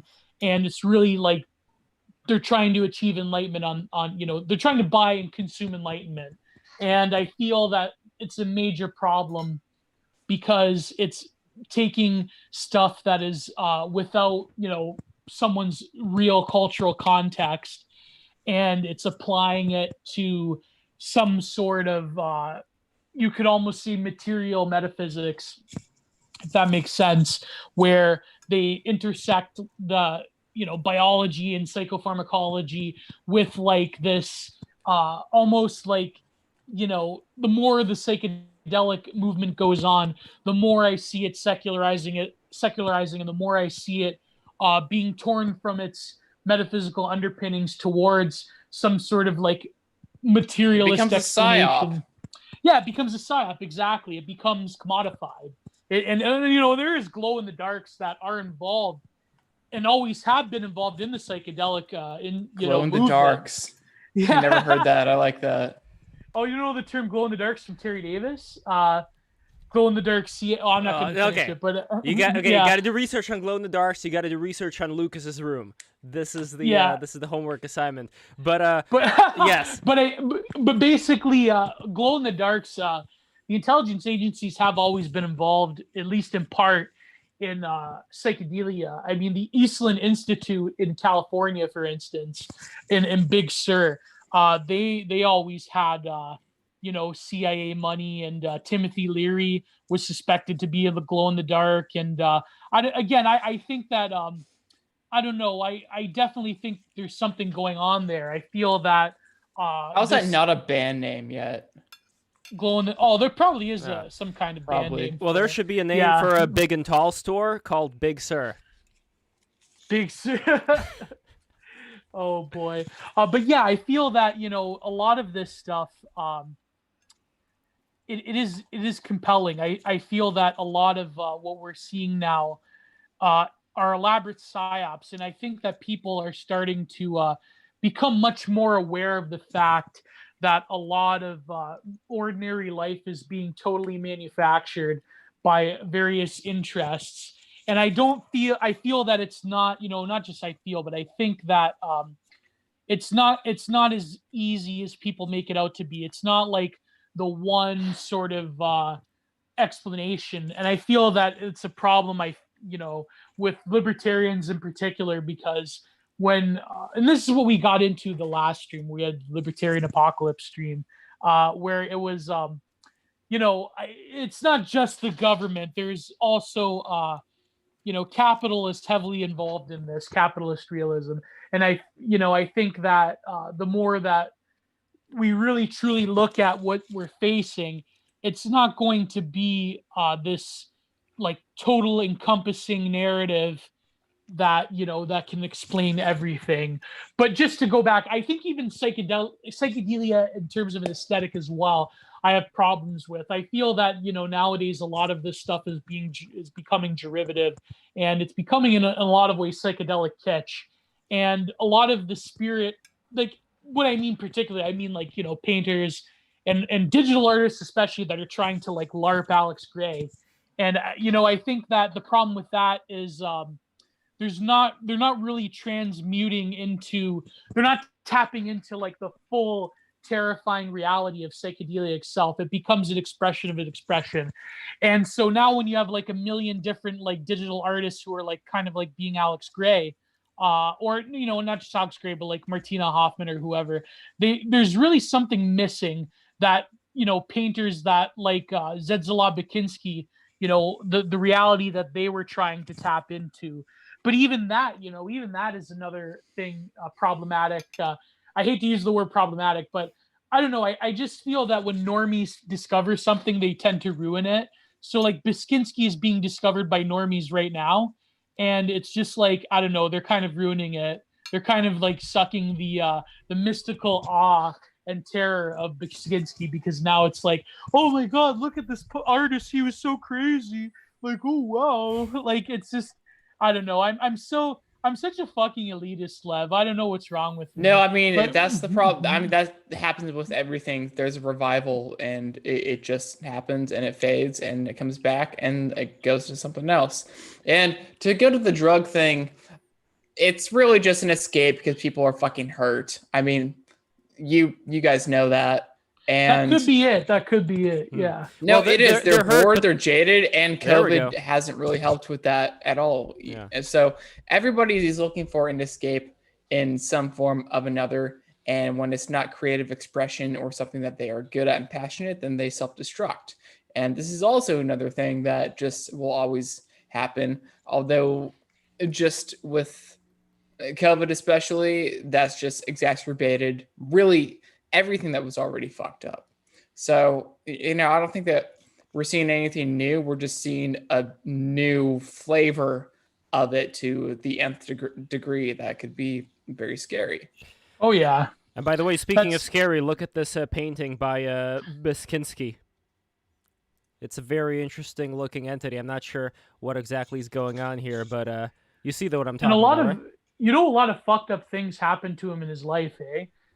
Like, he was killed by a family friend's son, who wanted money or something. He only wanted like $100, so he died very tragically. And it was actually, I think, a year or a few months after his son, who was a very prominent Polish music producer, killed himself. Ooh. And there was a lot of family tragedies that befell Biskinski, especially during the Soviet Union, because I believe the Soviets wanted to go after him or whatnot. But for a lot of this, there's this story. You could look up this YouTube video. There was this Japanese millionaire that in the 80s went to Poland and bought up like something like 100 or so Biskinski paintings or 70 paintings. And what happened was, when the Asian financial crisis happened, this basically no one ever heard of this guy ever again. And he wanted to open up a gallery space in Tokyo just for Biskinski. And he paid Biskinski's best friend like an ungodly amount of money for his better works. And nobody has ever seen these Biskinski paintings ever again. We only know about them because he would meticulously photograph every one of them in his process. But I think like up to 70 Biskinski works have never been discovered. And oh man, I think they're probably in some kind of storage facility in Tokyo somewhere. So yeah, it's a really crazy story. But also, I think a lot of the avant-garde art that it seems that the spirit of the avant-garde has sort of left us, and it's up to a new generation of painters. And I believe, the last stream we talked about aesthetics. This is, I think, the point that my friend Matthew was talking about, is we can't simply just rely on memes and the memification of culture. We really need to create something that is approaching like a counter art movement. And the thing is, like, a lot of good shit's already been done, and so now the memes and the just expression of old shit in the digital form, all it is people are becoming marketers and promoters, which is really, really cool. And like, they are learning a craft in how to, whether it's go viral or just reach that tail end audience. So it's kind of forcing people to become businessmen and women by default. And but yeah, I understand like what you're seeing, that there's nothing really true and new that's coming about. But and unifying, yeah. Well, I mean, I think you could even argue, like, at the end of the day, like, we weren't there in the 60s, but was it really new and unifying, or is it just something that's blown out of proportion when you watch a documentary? Because I mean, the hippie movement in the 60s wasn't all really that big. I mean, there was an impact, but it wasn't the norm of people. A lot of younger people were actually conservative.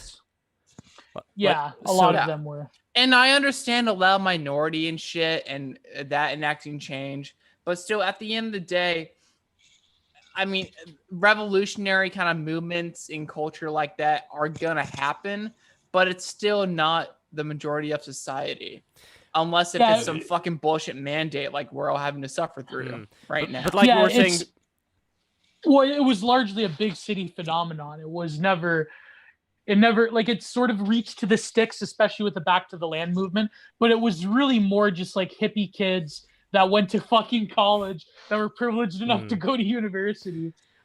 Same thing in the way with Soviet Russia, though. Like Soviet Russia, like when the Bolsheviks first started, it was limited not even to all the cities, but just like a few, like Novgorod, or like they weren't concentrated in the mass countryside till later, but those cities served as the stronghold. But then again, I feel I think that to go to your example, I think that even like we have to sort of be in the business of creating in general, and I think that especially nowadays, this fetishization of originality is sort of not going to produce fruits that we want it to. And so is there a fetish of that? Well, it's everywhere. I think I that thought people were just content of like doing their version of just shit they like or are influenced by. Like that's what I do with music. I don't give a fuck if I'm original or not. Like it's gonna be me, but like, you know, if I sound too much like Blink-182 or some shit, I don't really give a fuck. It's still. Well, I think like normies still have that like originality fetish.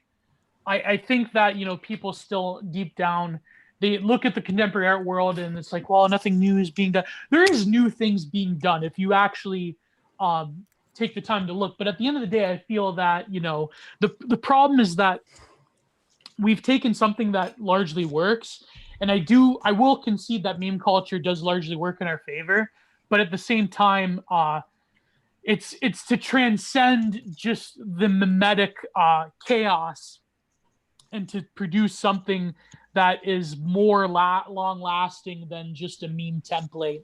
And I feel, you know, as much as I do, you know, enjoy and find a perverse I was going to say fetish, Freudian slip, perverse pleasure in artists like Stone Toss. I think what he does is quite a valuable service, by the way. But at the same time, I feel that there is an inherent limitation to that, like very overt Stone Toss, Ben Garrison, Real Cool Comics. They're good, but I still think that there's a lack of like serious art and literature from our perspective that isn't inherently propagandistic. You need to focus on art to begin with rather than art as just a conveyor belt for ideology. And I think that was what Matthew was trying to say. And I do agree with people's criticism. I do feel that, you know, we have found something that works. We have found, you know, meme culture, but it is going to be a testament to the longevity of our ideas if we did actually create a lot of, you know, at least what we were trying to do. Well, not what I mean me, I mean like, you know, people on the right or Frog Twitter or whatever that were trying to originally do with things like the LD50 gallery that, you know, even though it failed, I think that it was an important step that wasn't followed up on, in my opinion. If you're in the know, the LD50 gallery was a bunch of original Frog Twitter people. They and a very good friend of mine actually organized it.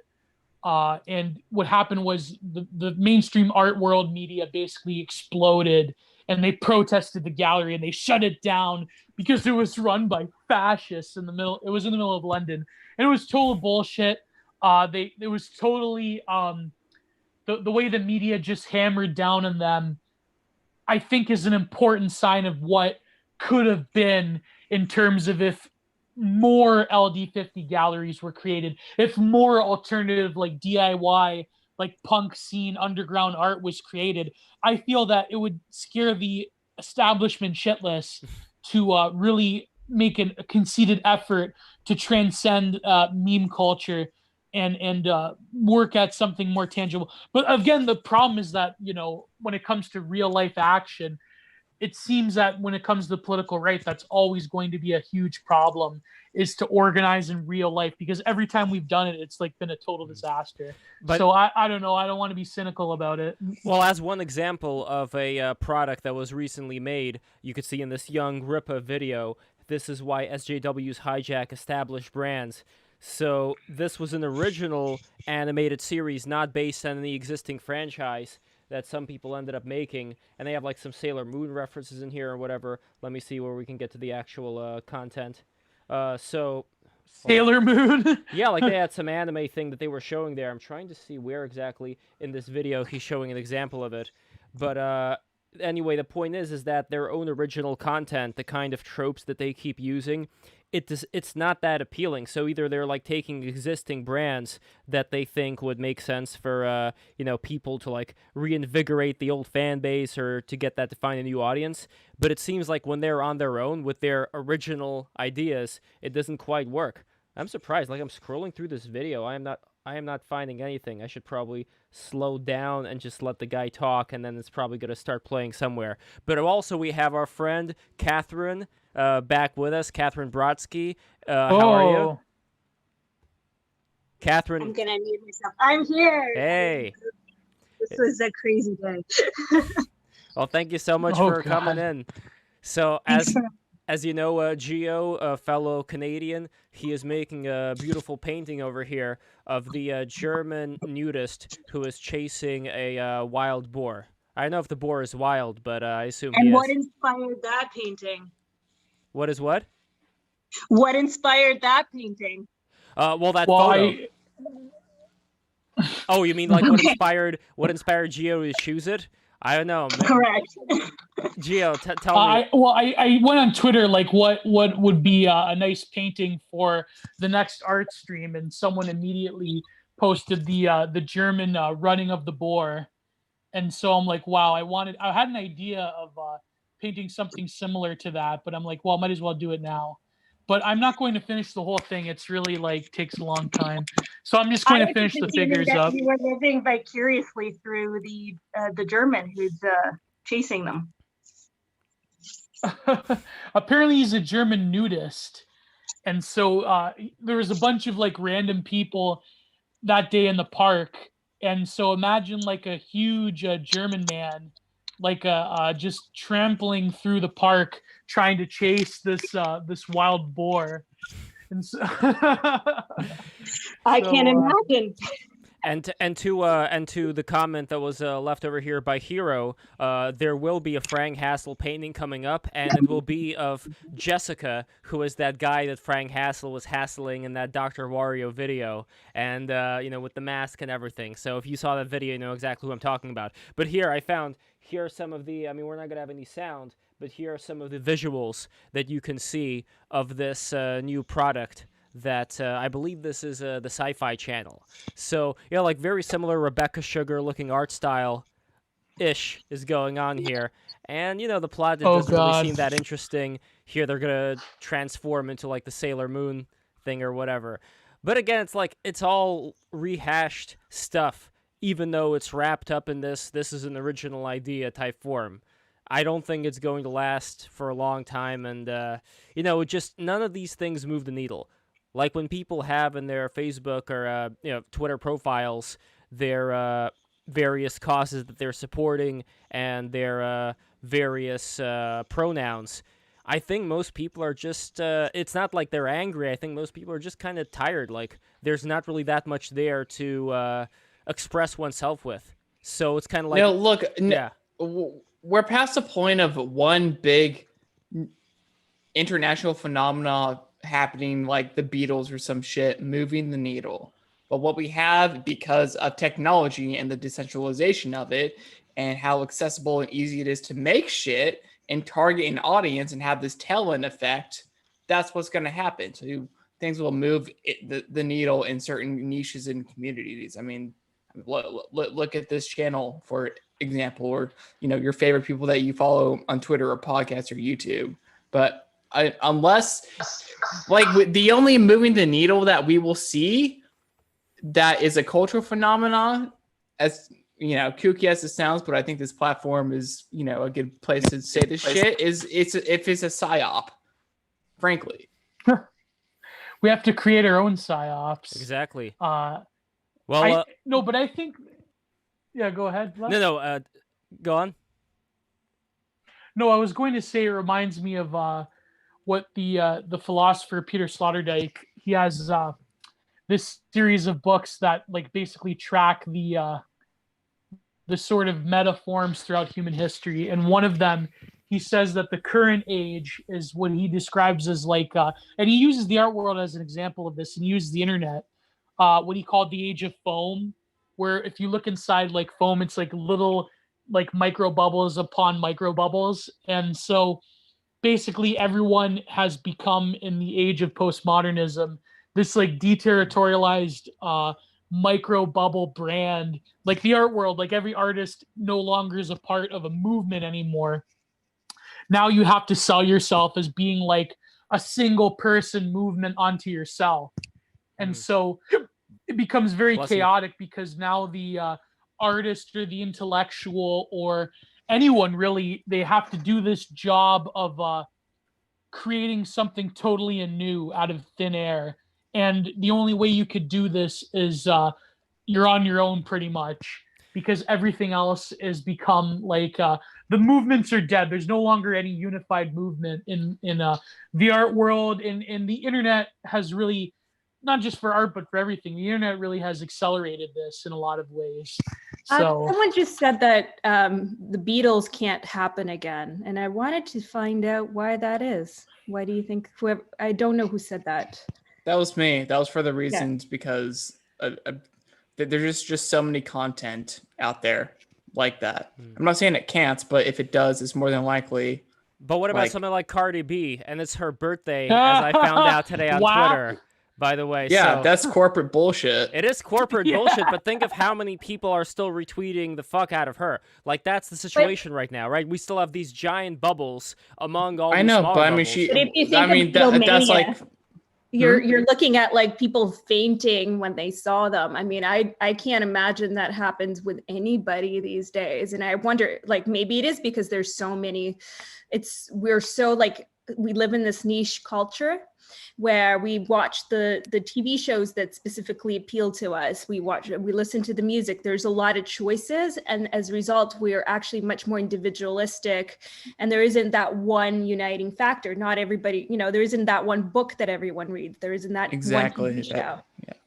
but we're curating our existence to the point, and this is really like the logic of, that was Mark Dude, for once Fisher's we actually point. have a voice because we are given choice without asking people's but permission. it's a false That's powerful. choice. Yeah, but it's a false choice. Like I think that's the problem, is that we are given the tools to choose, but it's just the parameters that we're allowed to choose from is really what matters. And I think that was Mark Fisher's point in Capitalist Realism, is that we're given a seemingly infinity of choice of very limited choices. So for example, you could choose and you could curate the online experience and the content that you consume. But at the end of the day, you're just consuming content. You're just being herded into like the Google, like cattle stockyard of content where our psyches are being fattened up with high fructose corn syrup that we listen to and consume. Apart from Break the Rules. Yes, the of course. algorithm We are- notices we're what at we the like cutting and feeds edge. us that shit when we interact with it. Like, that's what's happening. Yeah. But we That's still have the choice terrifying. and the social responsibility to break Yeah, away from that. No one is stopping you from doing that. But most people, like back But in I the day, think- most people didn't have that much of a choice. There were certain books that were lauded as things that people, you just have to read this new Mark Twain novel or whatever. The point is that there was a limited amount of things. I think there was some crap back in the day too, but there was still, I think, enough good things that people didn't really have a choice but to mostly go for a lot of these things that are still classics today. While now on they the could just positive side of that, I think it united us a little bit more as a culture, as a community. So we all had similar reference points and things like that. At the same time, if you're like an individual who's a little bit different, who's a little bit, wants something a little quite outside of that norm, then you were sort of lost and you weren't represented. And now kind of everyone has a chance to be represented to a certain extent. And we can find that stuff because we have YouTube, we have the internet. So even if somebody's making content for, 10 people to watch, you have that now, whereas you did not have that option before. But as a result, we're also so unable to, we don't have these cultural reference points that we all share. And so we are more and more individualistic with the society as a result, I think. I just don't want us to get stupid. Like, I don't want 90% of the people to get stupider. Not that I'm saying that they'll get stupider directly as a result of them just going for the candy as opposed to the broccoli that's presented to them online. But if you look at, say, nobody likes broccoli. my university I like experience, broccoli. I was eating some right now with butter. But That's how you eat broccoli. when I think of my sort of university experience, like I was working and so I couldn't wait to get out. At the time, I didn't see the value, but what was kind of useful to an extent was this like groundedness that, you get where you learn about broccoli, even though you don't like broccoli. And maybe there's a little bit of broccoli influence in your life after that. That's so distracting. By sheer gutting it out. No, I mean, yeah. there's value in getting out of your own echo chamber, but I have a kind of like an opposite perspective on my university experience where I feel like I learned what not to do, what I shouldn't have done. But I also believe in fate and that shit happens for a reason. So as bitter as I am about my experience, whereas like, I was afraid of not having good grades, and I felt like it was a bullshit They don't communication matter. major.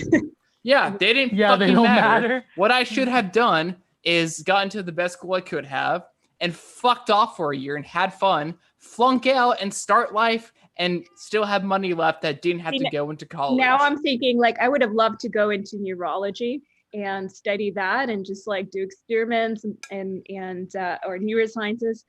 And whereas, but I think this is to the point of like, if you kind of got what I was getting at with the echo chamber, where, if you're just going for the things that already interest you, that's all you're going to learn. And you're not going to get exposed to things that maybe wouldn't have interested you to begin with. Yeah, are exactly. useful. Yeah. What's really valuable about that too is when you just take a step back and go into something that disagrees with your ideology, this could happen to a really good friend of yours. You like them as a person, you're a little curious about how they got where they are now. So there must have been some logical path that they took to get where they are. And even if you still end up disagreeing with it 100%, in a way, it gives you confirmation bias in the shit that you already believed in. Which sounds arrogant as hell, but it's true. No, but I completely agree. I mean, for me, I always seek to get that opposite opinion of what I hold, because I want to be either, like I always say, if they challenge me, maybe I'm wrong, and if it challenges me and I still win, then it makes my own opinion even stronger, my own position even stronger. So I don't see a downside to like exploring the opposite of your viewpoint. But people don't. But at the same time, maybe to argue a bit against that, I think there's this one great argument. It wasn't mine; it was Nietzsche's. But Bronze Age Pervert brought it up, obviously, in a recent podcast. So this is where I got it. And I remember vaguely reading. I think it was in the Birth of Tragedy. He talks about this, where he says that the cultures that created the great the great languages and poetry and literature, they were monocultures that had like usually one official language that everybody spoke.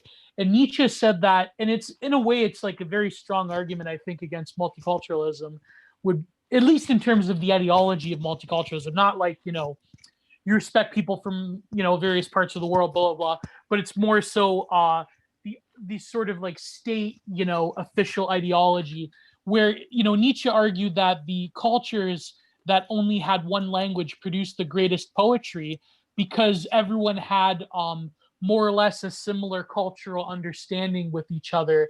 And you really could work within the limitations of one language and like truly like feel out what that milieu has to offer. Were they the best, or were they the most universal, and therefore people were able to connect to it? More people were able to connect to it because they shared that language. Well, yeah, within that structure, more people were able to identify with it. But also, the argument goes that when you have a shared language or you have a shared cultural context, the problem with a lot of art and literature and culture nowadays is that when you're trying to like have this like total panacea of different and differing and contradictory voices within art and literature, but media as a whole, even like in journalism. I mean, journalism's probably a pretty good example as well.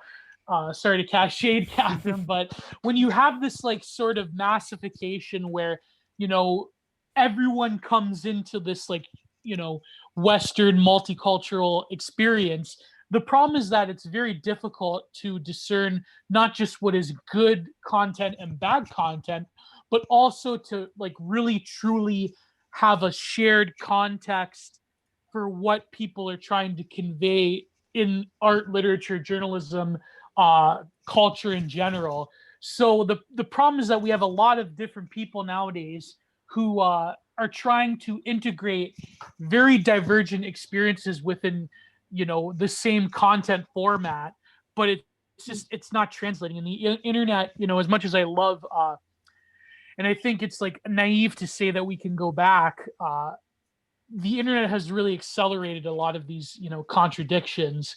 And I feel that, a lot of people, it's almost like we're, children playing with the revolver. And I feel that the internet, humanity has yet to learn what hyperconnectivity really entails, because our subjectivity itself is being transformed in so many different ways on the aesthetic and psychological and political and cultural and even spiritual levels. I would argue we're being transformed by the internet, and we have to resist the temptation to wirehead ourselves, to just plug into constant streams of dopamine and just get lost into a dopamine abyss.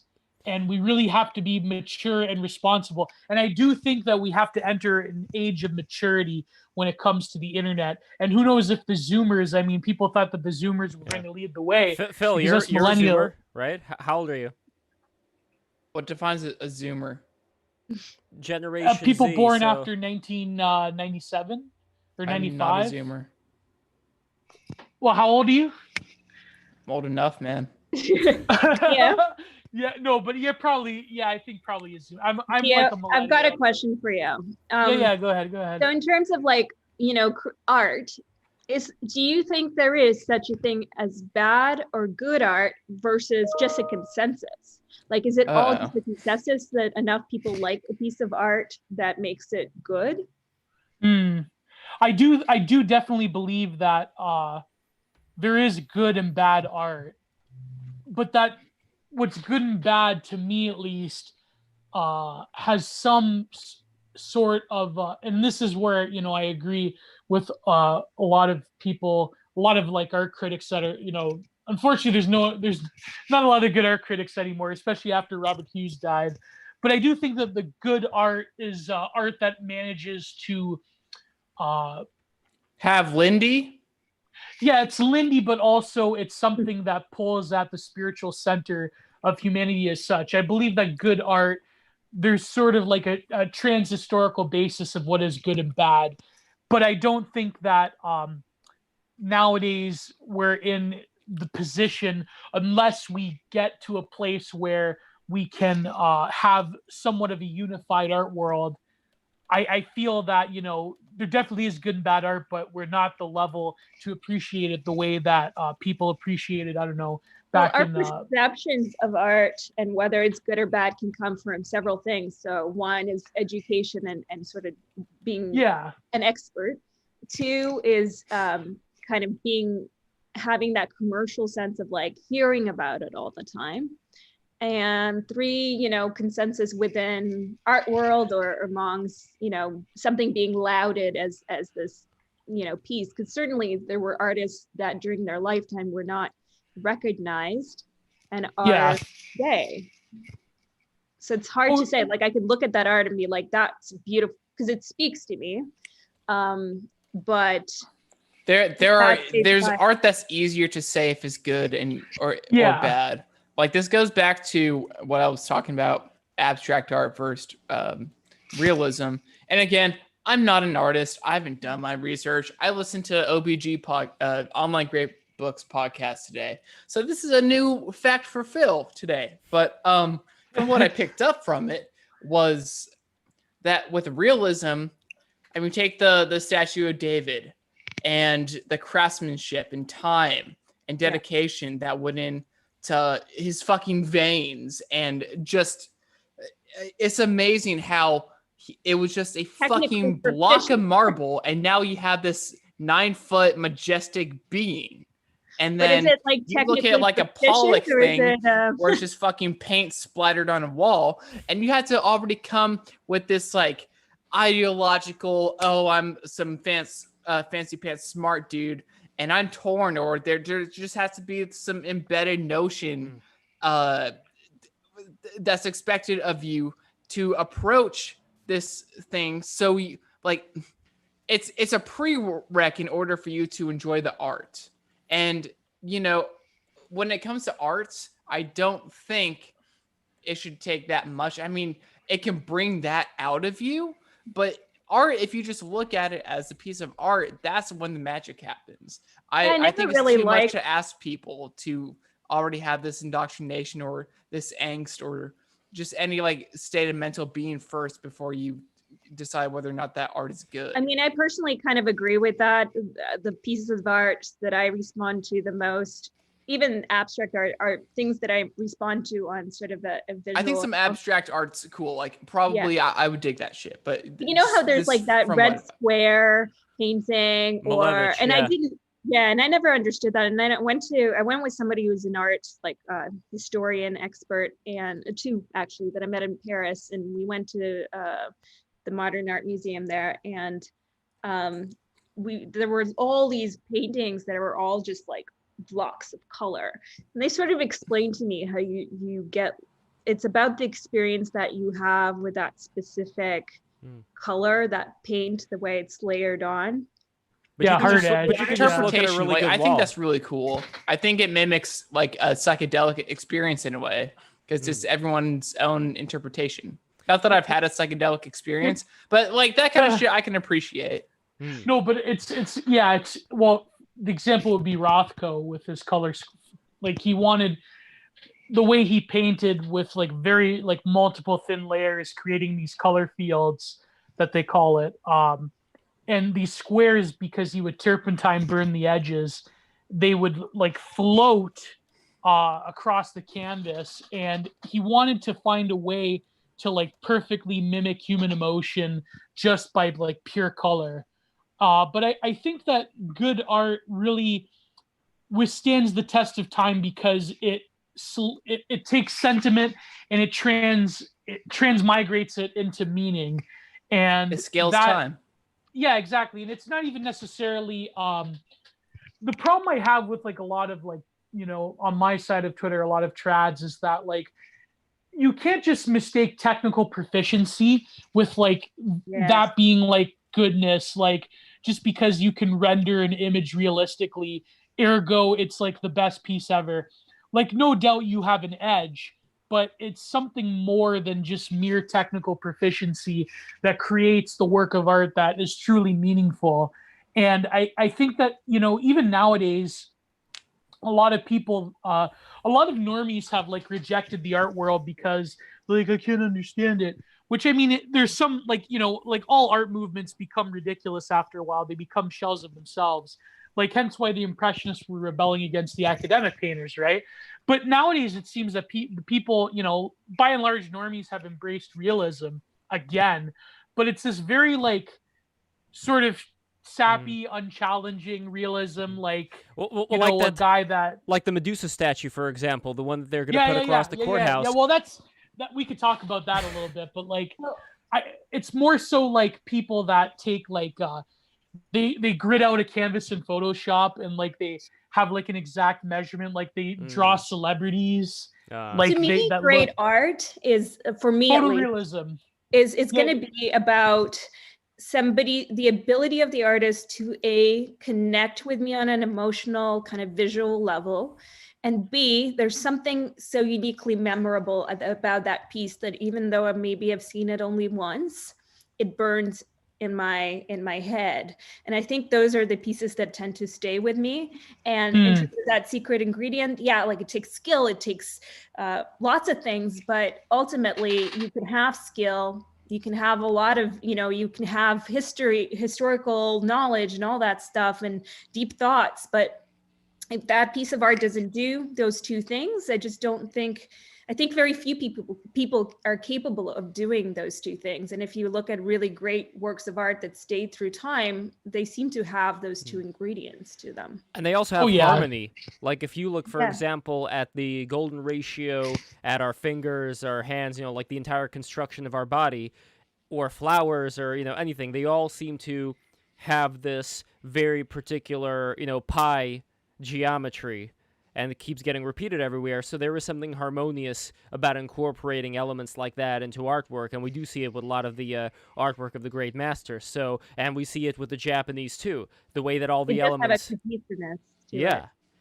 And I think that there's something about that just, it's very natural. It's like I posted this image, which I'm going to repost again, order and chaos, where the order is like the branch of an evergreen tree, and the chaos is like all those little hairs of the evergreen tree and the branches just being split up and ordered, neatly, like a bar graph.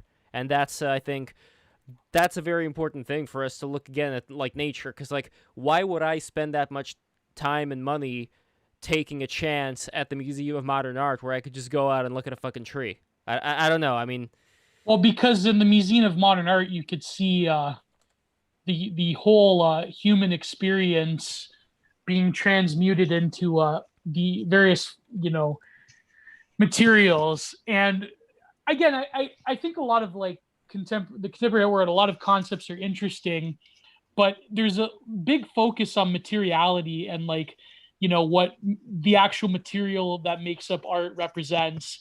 And I feel like a lot of the spirit that a lot of the original abstract expressionists were trying to capture is sort of become too secularized, and it's become something else. Because people don't believe me when I say this, especially the people that they post Greek busts on the, not to cast shade. I'm friends with a lot of these people, but I feel that they don't realize that within abstract expressionism, within modern art, was almost like a very almost anti-modern sentiment. Like there was a lot of mysticism and occultism that was going on in modern art, and I feel people, they don't factor that in when they chide artistic modernism by saying that, oh well, it's it's not trad, not Lindy. In some ways, they're trying to create art that was incredibly Lindy, but it's just that because we're by and large, products of the modern world, a lot of that was the way that we're trying to interpret what was once sacred to humanity has become quite difficult. And it was up to the artist to create a new, especially after the great calamities of the two world wars. A lot of it was basically the artists, for the first time in human history, being on their own without common cultural contexts. So I don't know. I don't. Yeah, sorry, I'm just rambling. Well, right are now. they necessarily referencing- on their own because they've had the traumatic experience of being in the Great War? So in a way, like if we're talking about the daimonic reality, if we're talking about the subconscious, you've got all these things that are having an effect on you. And I think that people can, let's say, appreciate when they see things coming out of someone's subconscious, someone's dream world, as opposed to something that's just really, really phoned in. Like I see a lot of these woke paintings, like that guy who did the painting of Obama, for example. And it's like, we get it, like we understand what's going on. It's technically a good painting, Yeah. but it's just, he didn't even fucking paint that, by the way. Really? He got Interesting. he glued the background on, and he got studio people to help him paint it or something like that. So I think he just like basically painted that face of Obama, which it's still a technically good painting, but it's like that guy's, I forget his name, but his style is pretty universal. It's pretty much like what I like to call neoliberal realism. Like a lot of these paintings of Ruth Bader Ginsburg, neoliberal. I should do an article on that, neoliberal realism right there. So I don't know. I feel like I'm just rambling right now. So maybe if other people wanna, you know the about, like, pull it up, Lev. Yes, I just yeah, pulled yeah, it that up, one. yeah. There you go. Yeah, there you go. So I know, like, they are so like very bright and just they are not good paintings. They have this the edge to them. You know what I mean? Like there's something about them. He's haloing the he's haloing the face a bit too much. There's the problem is the background. Obviously, the background is too bright. There's not enough contrast. It's too. I feel like a lot of people who do impressionism, unfortunately, they do this too, where they just like use straight tube colors, and they don't like have any sort of like. There's no subtlety. They don't mute it. Yeah, there's no earth tones. There's no subtlety. I feel like if he incorporated a bit more earth tones there, it would be better. But it kind of goes hand in hand with, I think, certain chaos that we're seeing today. For example, what I was bringing up in the furry stream. And by the way, that is a very beautiful. Beautiful fox. There is a Right. that you have. But don't put my fox with the furry because oh my goodness, God. I've had a traumatic experience with a furry convention. Oh no! So... What happened? Oh please, I need to hear this. I need to hear this. Okay. Well, this is traumatic, so I'm gonna have to relive this very, very painful experience. Are you sure? Yes, 100%, 200%. Well, I had a flood, and so I had to live in a hotel for several months, and as I move into this hotel, and my life is already not the best, there's a furry convention happening in the hotel. Wait, Catherine, before you go on, I just want to say for the chat that I can save you, so don't worry about it. I can save you. Go ahead. Well, it was horrific. So there were all these furries all over the hotel. I didn't really know. Convention was horrific. What? No, get out of here. Well, I guess some people like it, but I did not. It was like, and some of them tried to make conversation with me. Then there was a furry rave going on in the room below mine. It was not a pleasant experience, and I've probably blocked parts of it. It was not good. Oh God, have you heard the horror stories of furry conventions, where basically the biggest furry convention was actually banned by, I believe, the Hilton, or like major, like a bunch of like major hotel chains. They just outright banned furry conventions because they would like. They would have things like they would have orgies in the bathrooms. I am like sure that. they had orgies. There was other things going on in the elevator. Yeah.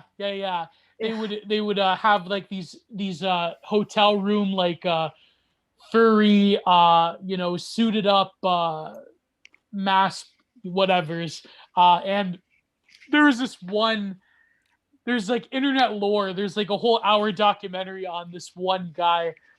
His name was I think Hero, he mentioned him in the chat. Tumbles the Stair Dragon. Look up this guy was a one-man wrecking crew at a furry convention back in, I believe, 2007, where he basically got the major furry conventions banned. And I don't know, there's a whole bunch of deep lore on Tumbles the Stair Dragon. So imagine my reality, Gio. Here I am. I say homeless, and that's probably rude to homeless people because I was living in a hotel, but I felt I didn't have a home. And as I'm dealing with my new reality, all these. See, you should have been a YouTuber. You would have made bank because a lot of I should have. Yeah. I know. I thought about it, but I was so afraid to go near them. Like they terrified me. I can't say this was probably the most scary thing for me ever. I can't deal with them like that. Yeah.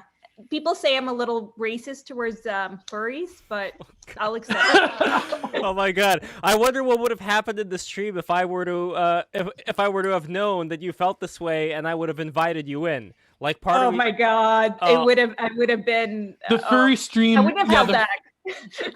The furry stream was something else. It was like we tried to be respectful.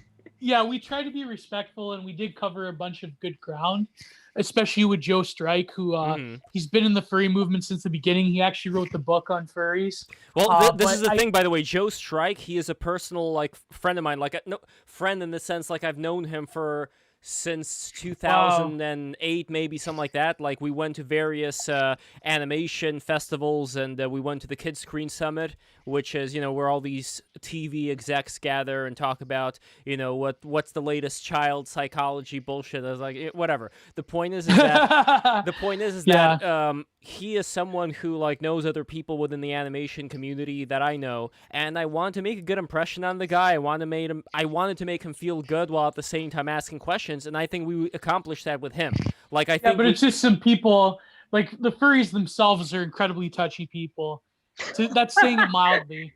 Literally, they touch literally each other. Figuratively. They do not like tolerate, because a lot of them are involved in the LGBT movement, especially the trans community.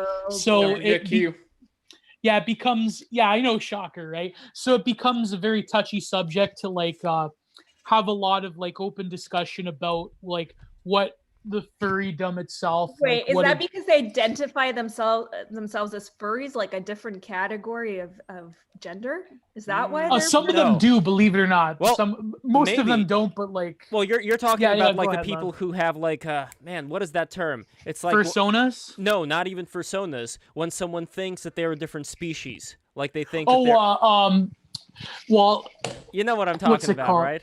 I'm a dragon. Exactly, but there's like a certain name for otherkin. Yeah, it's like a trans. No, I'm a dragon. Otherkin. Yeah, that's what they're called. Otherkin. Exactly. Anakin. Yeah. Otherkin. So, Otherkin. So here, the interesting thing was that I do remember in the beginning. Kin comes from an old folklore term, by the way, that they butchered and appropriated. And I do Where remember. did all this madness start? I want to know, like, because there is. Well, I shouldn't call it madness. I'll get in trouble. Pissed off But, kids like, that liked anime just took it out on fucking Well, skinning apparently cats. the furries have been around since the 70s, believe it or not not. just the furries, but like, they liked. It was also like My Little Pony convention. That's what it was. Oh god. Yeah. Yes. Yeah. I mean, a lot of people on 4chan ended up liking My Little Pony too for some weird reason. But when it comes to the furries that we had on, I remember one of them, and much respect to them because they were able to be there for the entirety, not like the dude who ended up fleeing and just got like the 1,000-yard stare as soon as he saw the chat comments and couldn't handle it. But his friend did stay around, but I remember his friend put in the pronouns, and this is the very first time that we ever had anybody putting in their preferred pronouns and saying. Oh, I did. You did. I did it when I was in character. Oh yeah, there you go. Oh right. Remember? Yes. Okay. Yes. Yes. I remember. But it's like. Which I don't know if it goes with the whole e-girl thing because. Well, see, like I don't think an e-girl would use pronouns. Depends on the e-girl, but yeah, it would be on brand. But So- it's like so something like that. There always seems to be, at least for me, an accompaniment of wanting to display power when I see people doing that. I don't know. There's just like this. I've gone to things where people are everybody was insecure. introducing life. themselves with the pronouns, and they're, we go in a circle. I mean, it was a pretty hippity dippity thing anyways, but yeah, that was the first time that I experienced where everybody kind of went around the circle and used pronouns, and I didn't because, I shouldn't have to identify my gender. Oh, there you go. That's a very that's your first Butler problem, idea you bigot. That's a very Judith Butler idea right there. Yeah. Not Judith Butler. There's people that come after that talk about. When you do these job applications and there's like the questions like, do you have a disability? Do you have this, that? I'm like, I don't want to. I put everything like other or like don't want to self-identify. Oh. I had a friend in university actually. None of your fucking business. I like it. You know, it's funny that we're talking about furries, but I had a friend in university, and he's at I don't mean to dox anyone, but he's a U of T, and he's doing his doctorate on critical animal studies, because my university in the philosophy and political department had this like thing about critical animal studies. But he was a pretty big postmodernist, and he was talking about. He's like, yeah, basically I all this stuff. It's like I want a genderless society, like where people don't identify as any. And I'm like kind of looking at him, and he was pretty cool about like we were friends, but like he knew where I stood about a lot of things. So he, being like a little epic trad, reactionary. So we would get into these big conversations, and he was a good sport about it. He's like, yeah, I just want a genderless society. And I kind of looked at him, but like, because intellectually, I kind of like, I don't agree, but like, I can see where they're coming from, at least on an intellectual level. But at the same time, it's like, gender is such a fundamental part of humanity that, I don't know. On some level, because for example, I personally, my gender, well, I didn't want to reveal it, but I think it's pretty obvious. It is what I look But I think that I'm just kidding. There's like a masculine, there's a masculine and there is a feminine side, and society does have all these like things that you adhere to, and I was talking to people like, I love men's clothing, I love men's suits and things like that, and I would love to wear them, you know, and I like women's clothes. Bring that shit back, man. Julia Roberts did in the 90s. It's not too late. That feel one no tomboy GF. Yeah, but the problem is if I put on a suit right now, it will be like a statement, and I don't want it to be a statement. Oh, they'll call you Hillary with your fucking pantsuit. Yeah, I was thinking about that. I'm trying to make a statement about my gender, or like that I'm trying to be masculine, or all I do is like, I just like that look. That's all. But it becomes. Tell them that. Else. Be like, no, bitch, I look fucking adorable. Fuck off. I don't want the attention. No, it's true. Like I feel that tomboys can't be tomboys anymore. They have to make this statement about like being an F to M, like transgender person. Yeah, and I was a total tomboy growing up. Like, and nobody would have even thought anything of that at the time. Well, it's like that was. Well, us trads are bringing it back on Twitter. We're bringing it back. Esoteric trad. Twitter, Gio, is that what you are? Like, are you a traditionalist? I didn't. Yeah, I mean, I like to, you know, I guess I could say. It's very hard to describe. I don't mean to sound like an idiot, but I like to just generally label myself postmodern right. Put it that way. I do. I think that. Right. Yeah, I believe that we have to. The only way we're going to bring back a lot of aspects of tradition is through going through postmodernism rather than reacting against it. I don't know. Yeah. Go ahead. But basically, yeah, you would just call me generally like, I don't know, a traditionalist or whatever. I don't know. There's certain aspects. What are you trying to conserve? Well, here's we probably the thing. agree like on the same shit to some extent. Well, I actually don't know where everyone ideologically stands on this stream for the past like 4 streams I've been on. See, that's what makes it so special. Like we're much more nuanced than just like these, you know. The problem I feel is that conservatives are failures because they're conserving basically 19th century liberalism. I believe in post-liberalism. I think that we need to create social orders and aesthetics and cultures that are not just merely a reaction to liberalism, but are able to transcend the global liberal epoch. And so conservatism, I think, is a failure because basically it's almost like we're heading off the cliff, but they're like, oh my God, we gotta like put it in second gear. So I think that, you know, this is why I guess you could say reactionary, because reactionary also implies somewhat of a futurism. Like I believe that, you know, there's certain aspects of tradition, there's certain transhistorical truths that we have to preserve. But at the same time, I feel that there's still a space for a sort of decentralized cosmopolitanism that's always been there. Like even Distributist talked about this cosmopolitanism. Yeah, I mean, this just sounds like voluntarism. Free market, really. Freedom of association. No, your own pockets and communes, whatever, contract law. Like, no, I don't know. That's a consensus in this group. Okay, if I don't know. I'm not exactly like free market. I'm not exact. You wouldn't describe me as a capitalist, but. Well, yeah, but you want to live in this anarchic society in a way that would allow you to to do the system. Monarchist. In fact, on Tuesday, we're going to have a whole conversation with crowd-funded government and Gio. Can I join for that? Hell yeah! Because I've actually heard. I've heard some really cool, compelling shit about like a monarchy that everyone like. I mean, agrees here's the thing. This is why I call myself a postmodernist, because ideally, I would subscribe to a program of neo-absolutism in like a smaller regional contexts. If there was like sort of a push towards like total like secession and decentralization of North America or Europe or whatever. But I do feel that in order to get to a society that can produce like every great society, in my opinion, has an aristocracy.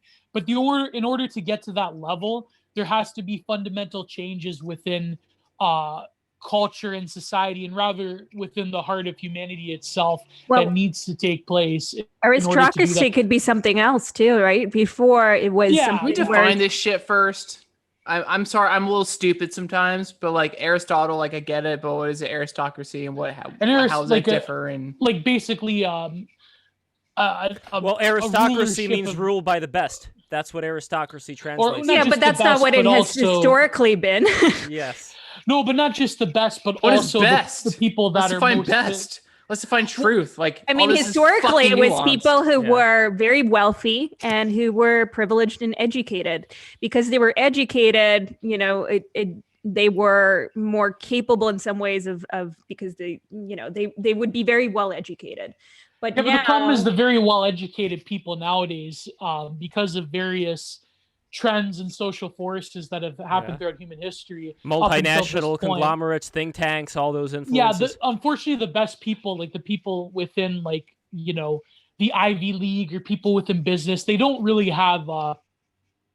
I wouldn't consider them on the same caliber of elites as like an absolute monarch or an aristocracy that was, you know, from the time that they were young, came from a traditional understanding of a people and an ethnos and a culture and a religion that all came together to condone a certain ruling class that had the interests of people in that society in mind, based off of their shared culture and tradition and ethnicity and so forth. well, and nowadays that probably doesn't exist at all. Yeah, it exists throughout the world in small pockets, but I'm more of a realist when it comes to that. I don't think that we have to when it comes to neo-absolutism, as much as I appreciate the intellectual work of things like neo-reaction, I think that like we haven't like gotten to the level of like how we're going to get there, which is a big problem. I think that you can come up with these very elaborate, you know, philosophic political systems of neo-absolutism and aristocracy, but at the end of the day, we have to really come to terms with the modernity that we're given, that we still live within the modern world, and we can, and unfortunately we're going to have to. Is what you're saying. Well, the Amish are good. I hate to say it, but the Amish are kind of somewhat of a good model if we're talking about like a decentralized patchwork system. But I don't know, maybe decentralization is the only way we're going to do this. Who knows, right? Well, the Mormons have their own system. It's just choice. I mean, we don't have choice. That's the issue. We have like this Leviathan. It's very hard in a broken system that keeps on getting bloated, and everyone suffers from it. So as it crashes before our eyes, unfortunately, that is what it's going to take to actually, decentralize, secede, whatever the fuck, but to like run and balkanize.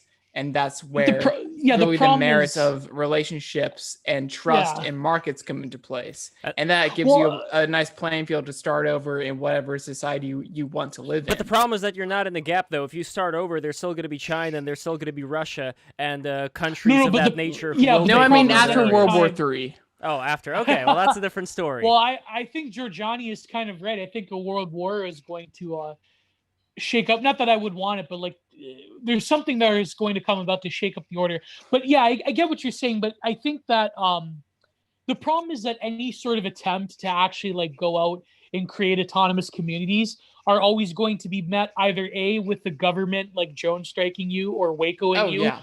Or B, the corporations, the corporatocracy is going to make it like incredibly difficult. And unfortunately, I think this is a problem, and we're going to talk about this on Tuesday. But like this is a problem. That's the beauty of trying to go off grid, even though that's pretty much impossible. I mean, if you try to seastead, they blow your ass out of the water, even if you're like 5 miles away in the legal zone or whatever. But then this is also why technology is so powerful, because with free and open source software, you have these tools to be completely like self-sovereign. Yeah, but see, I'm skeptical. I'm kind of like skeptical of that, because I think that the other side of the coin is that corporations will make it just as or if not more effectively difficult for you to establish a counter order, because the corporations will then, put selective pressures on people. Get a head start before they can fuck you. Well, yeah, but like, for example, like I know like the alt-right, they talked about like the ethno-state. It's like if Richard Spencer, whoever tried to create an ethno-state in like Montana, they would get like drone striked the next day. I hate to say it, but it's just unfortunately the way power works nowadays between governments and corporations and multinationals, or what a good definition would be, that's sort of a recent one, would be the PMCs, not the private military contractors. Although I think the Department of Defense is certainly, like, defense industries have something to do with it as well. But PMCs stand for, I believe, professional managerial classes. So like the PMCs. Yes, I've heard like, this theory where like, they go to college and they feel all bent out of shape because they're basically forced into middle management. So they strut their like middle managed cock around the world thinking that they're hot shit. That basically the managerial state is something that transcends, like, with the engine of capital behind global liberalism, the managerial state, the PMCs, is something that transcends like usual political ideologies. It's something where, you know, governments and corporations. I think we're already there because those people already feel self-aggrandized. Exactly. They are where they are, exactly. but they're really like they're more slaves than poor people to some extent. They're bugmen. They exist they exist for prestige and clout and what do they call that? Careerism. Middle class strivers. They're part of the verminoid heap. And, that's what Bronze Age pervert calls it, the verminoid heap, where they're trying to claw their way to the top. And it's really the PMCs, I think, present a unique problem to anyone who wants to challenge the current power structures with different, like both on the left and the right. So the left is communism, and on the right, they're not incentivized to, because they're trying to climb that corporate ladder. And if they go against the grain, then they fuck themselves or they're trapped. But also it creates unique pressures because power is no longer within like one center of like, it's all the corporations, man, it's all the government, man. So anyone who tries to like create a different system outside of the current order, like communism or like trad reactionary, like monarchy, they're going to confront the reality that the power structure is very capable of absorbing any criticism of it, and it's very capable of integrating any sort of like resistance to it. So, for example, a good example. This is what. Yeah, go ahead. I'll cut you off later. A quick example would be like, for example, like the punk movement. Like nowadays, the punks are corporate. The problem with this shit is that they're too loud about it, and it's not in the incentive of everyone else in the world. This is why Bitcoin is different, because it is inevitable. Like, I harp on this shit for a reason. Is because everyone pays attention to it because the numbers go up. If you fix the money, you fix everything else, because the reason why everything's so fucked up is because of the fiat money system that enslaves everyone. Diminishing the value of your money, taking away your time. Yeah, but isn't Bitcoin just as like, not just as, but isn't it still like susceptible to like governments like Bitcoin mining and like interference? I mean, there's going to be regulations, but you can't stop it. And they will have to abide to it. But maybe it's not Bitcoin. Maybe like it would be something else that comes along. I think like there's still that's irrelevant. There's nothing going to come along that's better than Bitcoin. Like, I know this sounds arrogant, but it is true, because you cannot replicate what Bitcoin has done. Because we're talking about decentralization. That is the most decentralized thing that we have. It is, but at the same time, I still think that there's ways that governments and corporations can sort of like game the system by buying up Bitcoins or putting pressure on Bitcoin. I don't know. It's just, I'm not that well versed in cryptocurrency. We'd have to bring in people like Versaloon on the podcast. That's why I'm here, dude. Trade in it. Yeah, I still think like, I know that some like I'm just some dumb libertarians fucking are tank top. I don't know skeptical what I'm talking about. Don't listen to me. No, I'm not. It's not that I'm not listening. I don't know. If something's too good to be true, then maybe it's too good to be true. I don't know. I could be wrong, but I don't know. We got some comments, by the way. So I don't know. I'll be happy to send you some literature, man. Excellent. It's comments time, and before we get to the comments, I want to say for all the new people here, some of whom are from the Distributist, who has retweeted this. So Distributist, thank you so much. So for anybody coming from the Distributist, as well as anybody else, please subscribe. We're growing this thing. We want to make this thing big and strong, and I highly value the fact that you people are watching this. You are all the best. You're all incredible. Look at that flex. Subscribe for that flex.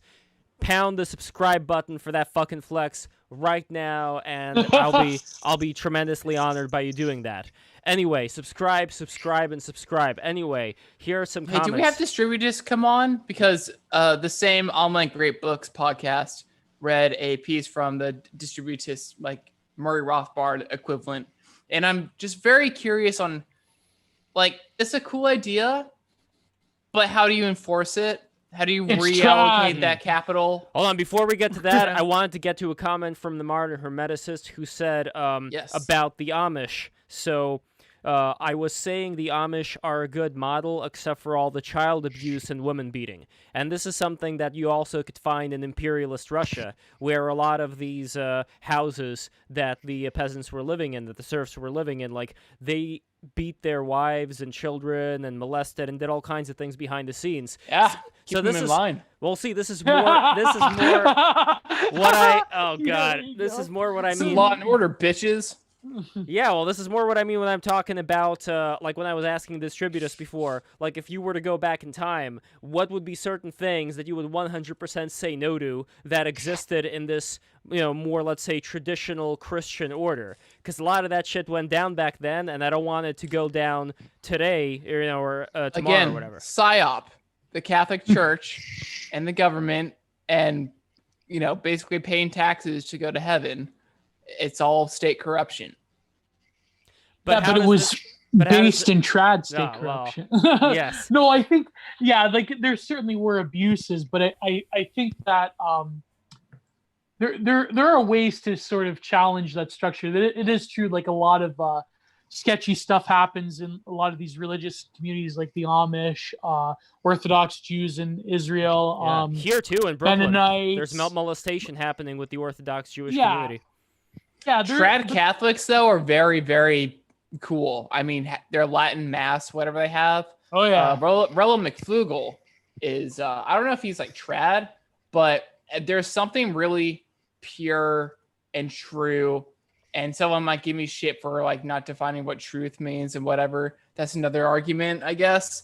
But there's something just like very like going back to basics on like just the purity of what religion and spirituality and community and ideology and something that people believe to be true is, like, before it gets all corrupted.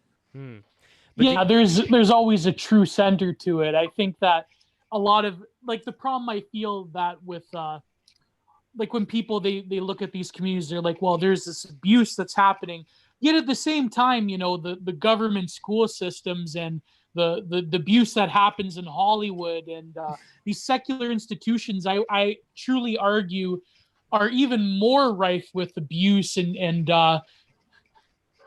Jeffrey Epstein type corruption happening. The world is pretty much run by. I'm sorting out my Peter camera rings. here. The world is pretty much run by pedophiles that believe that they're when they take DMT, they're connecting to ancient alien demigods that are telling them to rule the world. I don't know. So they're Scientologists. That's kind of going a bit. Well, they're run by higher end versions of Lucas, whose room I am standing in right now. Oh God. Well, let's ask. Do you glow in the dark when you turn off the lights, Lev? No, but I should. I know that there's a way you can do that through meditation, I believe. Actually, that's the other thing, like with the astral. Well, let's ask Catherine if she wants to be. Oh, she's still here. Yeah, Catherine. Are you still here? We'll make her into a trad wife with 7 different children. Don't worry about it. So 7 is a lucky number. 7 is a good number. Yes. Wait, Catherine, can you hear us? Skip that. 10 children. 10 children. There was a Canadian guy who had like 20 or something. He had like a whole army of kids, and they all grew up, and they all managed things like a business. It's a pretty. That's the way it Yep, that's the way it works. Pretty efficient. 19 kids and counting. Hold on. Wasn't one of them a pedophile or something? The 19 kids and counting. They were like. Oh, that was nice. You didn't mute yourself if you thought you did. Ugh. Oh God. Yeah, one of them I think was not a pedophile. Yeah, I think he was a pede. But they were like the 19 kids, and it's funny because I think like the children now have like children, so like they have their own show now. I don't know. The only thing I watch on TLC because my mother makes me watch is that 90 Day Fiance show. So those are entertaining, man. We grew up. It is very entertaining. We had a coast house, and there wasn't anything to do that weekend.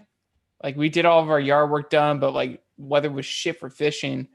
So the entire weekend on some channel, they just did reruns of of 90 Day Fiance. No, it was Two Tickets to Paradise. It's similar to The Bachelor, but they get all these different like couples and they pair them up. And we just fucking sat there like 48 hours straight. Yeah, when you go to like visit your grandparents for a weekend and there's nothing to watch, you watch like public. Yeah, Judge Judy, fucking Judge Judy. Yeah. Well, it used to be. I remember, like a family friend was dating an American guy, and it's like he's like literally, you know, no matter what, there used to be, well, because they canceled the show now because of the Black Lives Matter thing. There used to be, what was that show called with the cops? Live PD. Yes, he's like, no matter what, Or there's Cops. live PD on. So I think it's just called Cops, right? Yeah. no, cops is well, the there are older different one. iterations. Yeah, live PD is where they like supposedly like follow them live. It's like while while it's happening. There was one called Campus PD. I didn't watch it religiously, but I went on a snowboarding trip in high school, and that was on. It was just funny, like, you know, cops busting kids for bullshit drugs or whatever. Well, man. Well, now I wonder if we could do the reverse, where just like you can have like those Clockwork Orange gang members, but with cameras on their heads like Frank Hassel, where they would go around and they would do like the ultra violence. Oh God. Like that, like So you do it from the criminal's perspective? Yeah, exactly. I mean, it's going on think now. It's going on now. No. You still do from the cops' perspective. They're just playing double agent.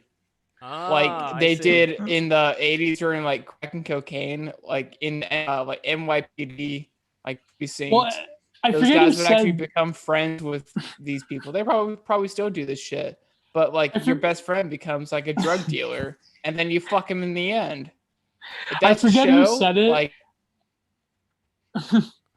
But then the audience would know who the actual undercover cop is, and they'd rat on the gang members. You know, like it's not like you can isolate. well, you need to do it like The Bachelor, so you get a shit ton of undercover cops at once. Oh God. So it'd be like Marco Polo, but with like criminals and undercover cops. No, I forget who said. I think it was Sam Hyde that said like as things get worse, like as things become like progressively more shitty in the cities, it'll become like Escape from New York, but for real. So like you'd have like a whole city filled with like nothing but criminals, and like you had to get to like a helicopter in the middle to escape, and like it'll become like a prison city. But like, well, like a game show, like a game show with a prison yeah, city. but the whole city is basically like basically. So you can like it's collect abandoned. organs. It's like one of these demilitarized zones. So you can like kill somebody and collect their organs in a special refrigeration unit, and then that'll give you like additional points because people still need organs. Maybe, who knows? It'll be like Hunger Games. Yeah. But I just find it funny, like how we're fascinated by this, like especially, in some ways, it's not that like I agree with why they banned live PD because of Black Lives Matter, but some people do have like they're kind of correct in terms of like the way like in America in particular when it comes to like the carceral system, it becomes like they try to make it into like this like TV show spectacle of like the cops, like Cops was like the first one. Like I believe Cops started in like the late 80s, early 90s. And it's like really like making a spectacle out of criminality and out of like the police, like, you know, basically this like one giant police state. And it's really like, I don't know, it's a fascinating form of entertainment. I guess courtroom shows are the same, but like a lesser form of it. I don't know. It's really interesting how people get off on like shows like Live PD. But hey, Liv, I'm gonna share something in the chat with you if you want to put it on the screen. Sure, in the Discord or in the. What time is it, by the way? Yeah, it's 8:14 p.m. right now for me. Holy shit! Yeah. Wait. Yeah. So Phil, do you have access to the Discord, or I could do the screen? Oh no, I was share? just gonna drop in the Zoom chat. All right. I can join the Discord, but I don't feel like it. Here Sorry. we go. You better feel like it. Here we go. Next time. Next time you better feel like it. Okay, ready so to what's share coming screen. up as you're doing that? It's really irrelevant, but I just thought, you know. Let me see. What's coming up on Tuesday and Thursday and maybe Okay, Friday? so Tuesday, okay, here we go. Let me put this in the Discord. So on Tuesday, we are going to have a talk about monarchy versus constitutional republic. So that's going to be a very interesting one. Phil, We should love bring you in to my come back. friend T.A. They Jackson. both suck. See, we They need both somebody suck. to stand one and then stand the other. But fine, you could be like the guy in the background, just like booing both of them in certain instances. Okay. We have to bring on Reactionary Future. We have to bring on my buddy T.A. Jackson, who's pretty good at this. That'll be so. What's coming up on Thursday? And on Thursday, we are going to have a very special stream, The End of History, and that's going to be with the following people. That's going to be with Logo Daedalus. He's already confirmed. He is good to go. It's going to be with Alexander Bard. So there we go. Those are the two people that have so far I don't know confirmed. those names. So, or I'll send you all the information. They're very interesting people in the community. Alexander Bard, he's this very, very nice Swedish philosopher guy who, like, I don't know, Gio, how would you describe Alexander Bard? Like, he's a musician. He's ultimate techno futurist. Yeah. Oh, fuck yeah. You know what? Okay, if you want someone like, I interviewed him on the HCPP event last weekend. The Hackers Congress in Prague, and I interviewed Paul Rosenberg. Are you guys familiar with him? I've heard of the name Paul Rosenberg. He wrote not the Machinery of Man, that was David Friedman, but just look him up and I'll send the link to the chat that I had with him. But you know, one of the early writers about cryptography. And yeah. I think Meta Nomad had him on this podcast, if I recall. You might be able to actually invite him on and maybe one other person, but you know, just so there's not so much bullshit like what's going on today on this stream, just back and forth. If you want to have like a sit down, serious kind of conversation, he might be more than happy to come on. I don't know, just a thought. It's not a bad thought. Paul Rosenberg proves that Bitcoin beats fiat. Is that the guy we're talking about here? Fiat? Yeah. Fiat, I guess. Whatever. Let's see. He has like a mustache like Gomez Adams. Yeah. That's him. Excellent. Well, I look forward. Yeah, thank you. I would love to have Paul Rosenberg on. I want to bring in all these people. I want to bring in monarchists, NRX, traditionalists, as well as libertarians, Bitcoiners, people who are into gold. And I want to bring in e-girls for November because that's going to be NoFap November. And we got to have and also we have a special sewing discourse in the 5th of November. Yes. The 4th of the 5th. We have we're going to have Eggman on. Eggy. Yes. Yeah. That is happening. And okay, so here are the other events that we have. So we are going to have, I believe we're going to have an event on memes on Thursday, October 22. So tell us who are the best meme-related Twitter personalities that you know. Send them to me. I would love to have them on. We're going to have a stream about Hermeticism on Tuesday, October 27th, and the people who are going to be for that are going to be the modern Hermeticist, Hermes S. Thurston, and Andrew Meyer, who is into the Kabbalah. So it'll be very interesting to compare all these different things together. I'm sorry, what is a Hermetist? The modern Hermeticist. He was also part of our chat earlier. So Hermeticism is this metaphysical idea of as above, so below, all these principles having to do with how you can access higher states of consciousness. But anyway, it's like a whole thing to get into right now. And yeah, that's pretty much it. We are also going to have John Billman. I mean, this is way, way, way in the future. Tuesday, November 24th, we are going to have John Billman on, and he is the guy who wrote the book about people who get trapped in, people who get lost in national parks. So that is going to be a very interesting conversation. The book itself is called The Cold Vanish, Seeking the Missing in North America's Wildlands. So that is coming up way later, way after the election, after the Civil War. So hopefully everything's going to be good. Everybody's going to be safe. And guys, please don't forget to subscribe to the show. This is the greatest, most underrated YouTube live stream of all time, and we are growing thanks to your help. You guys are incredible. Everybody here, from the amazing painting skills of Gio to the outstanding flossing skills of Phil. Everybody here is a winner, and I just want to thank you all for watching. Have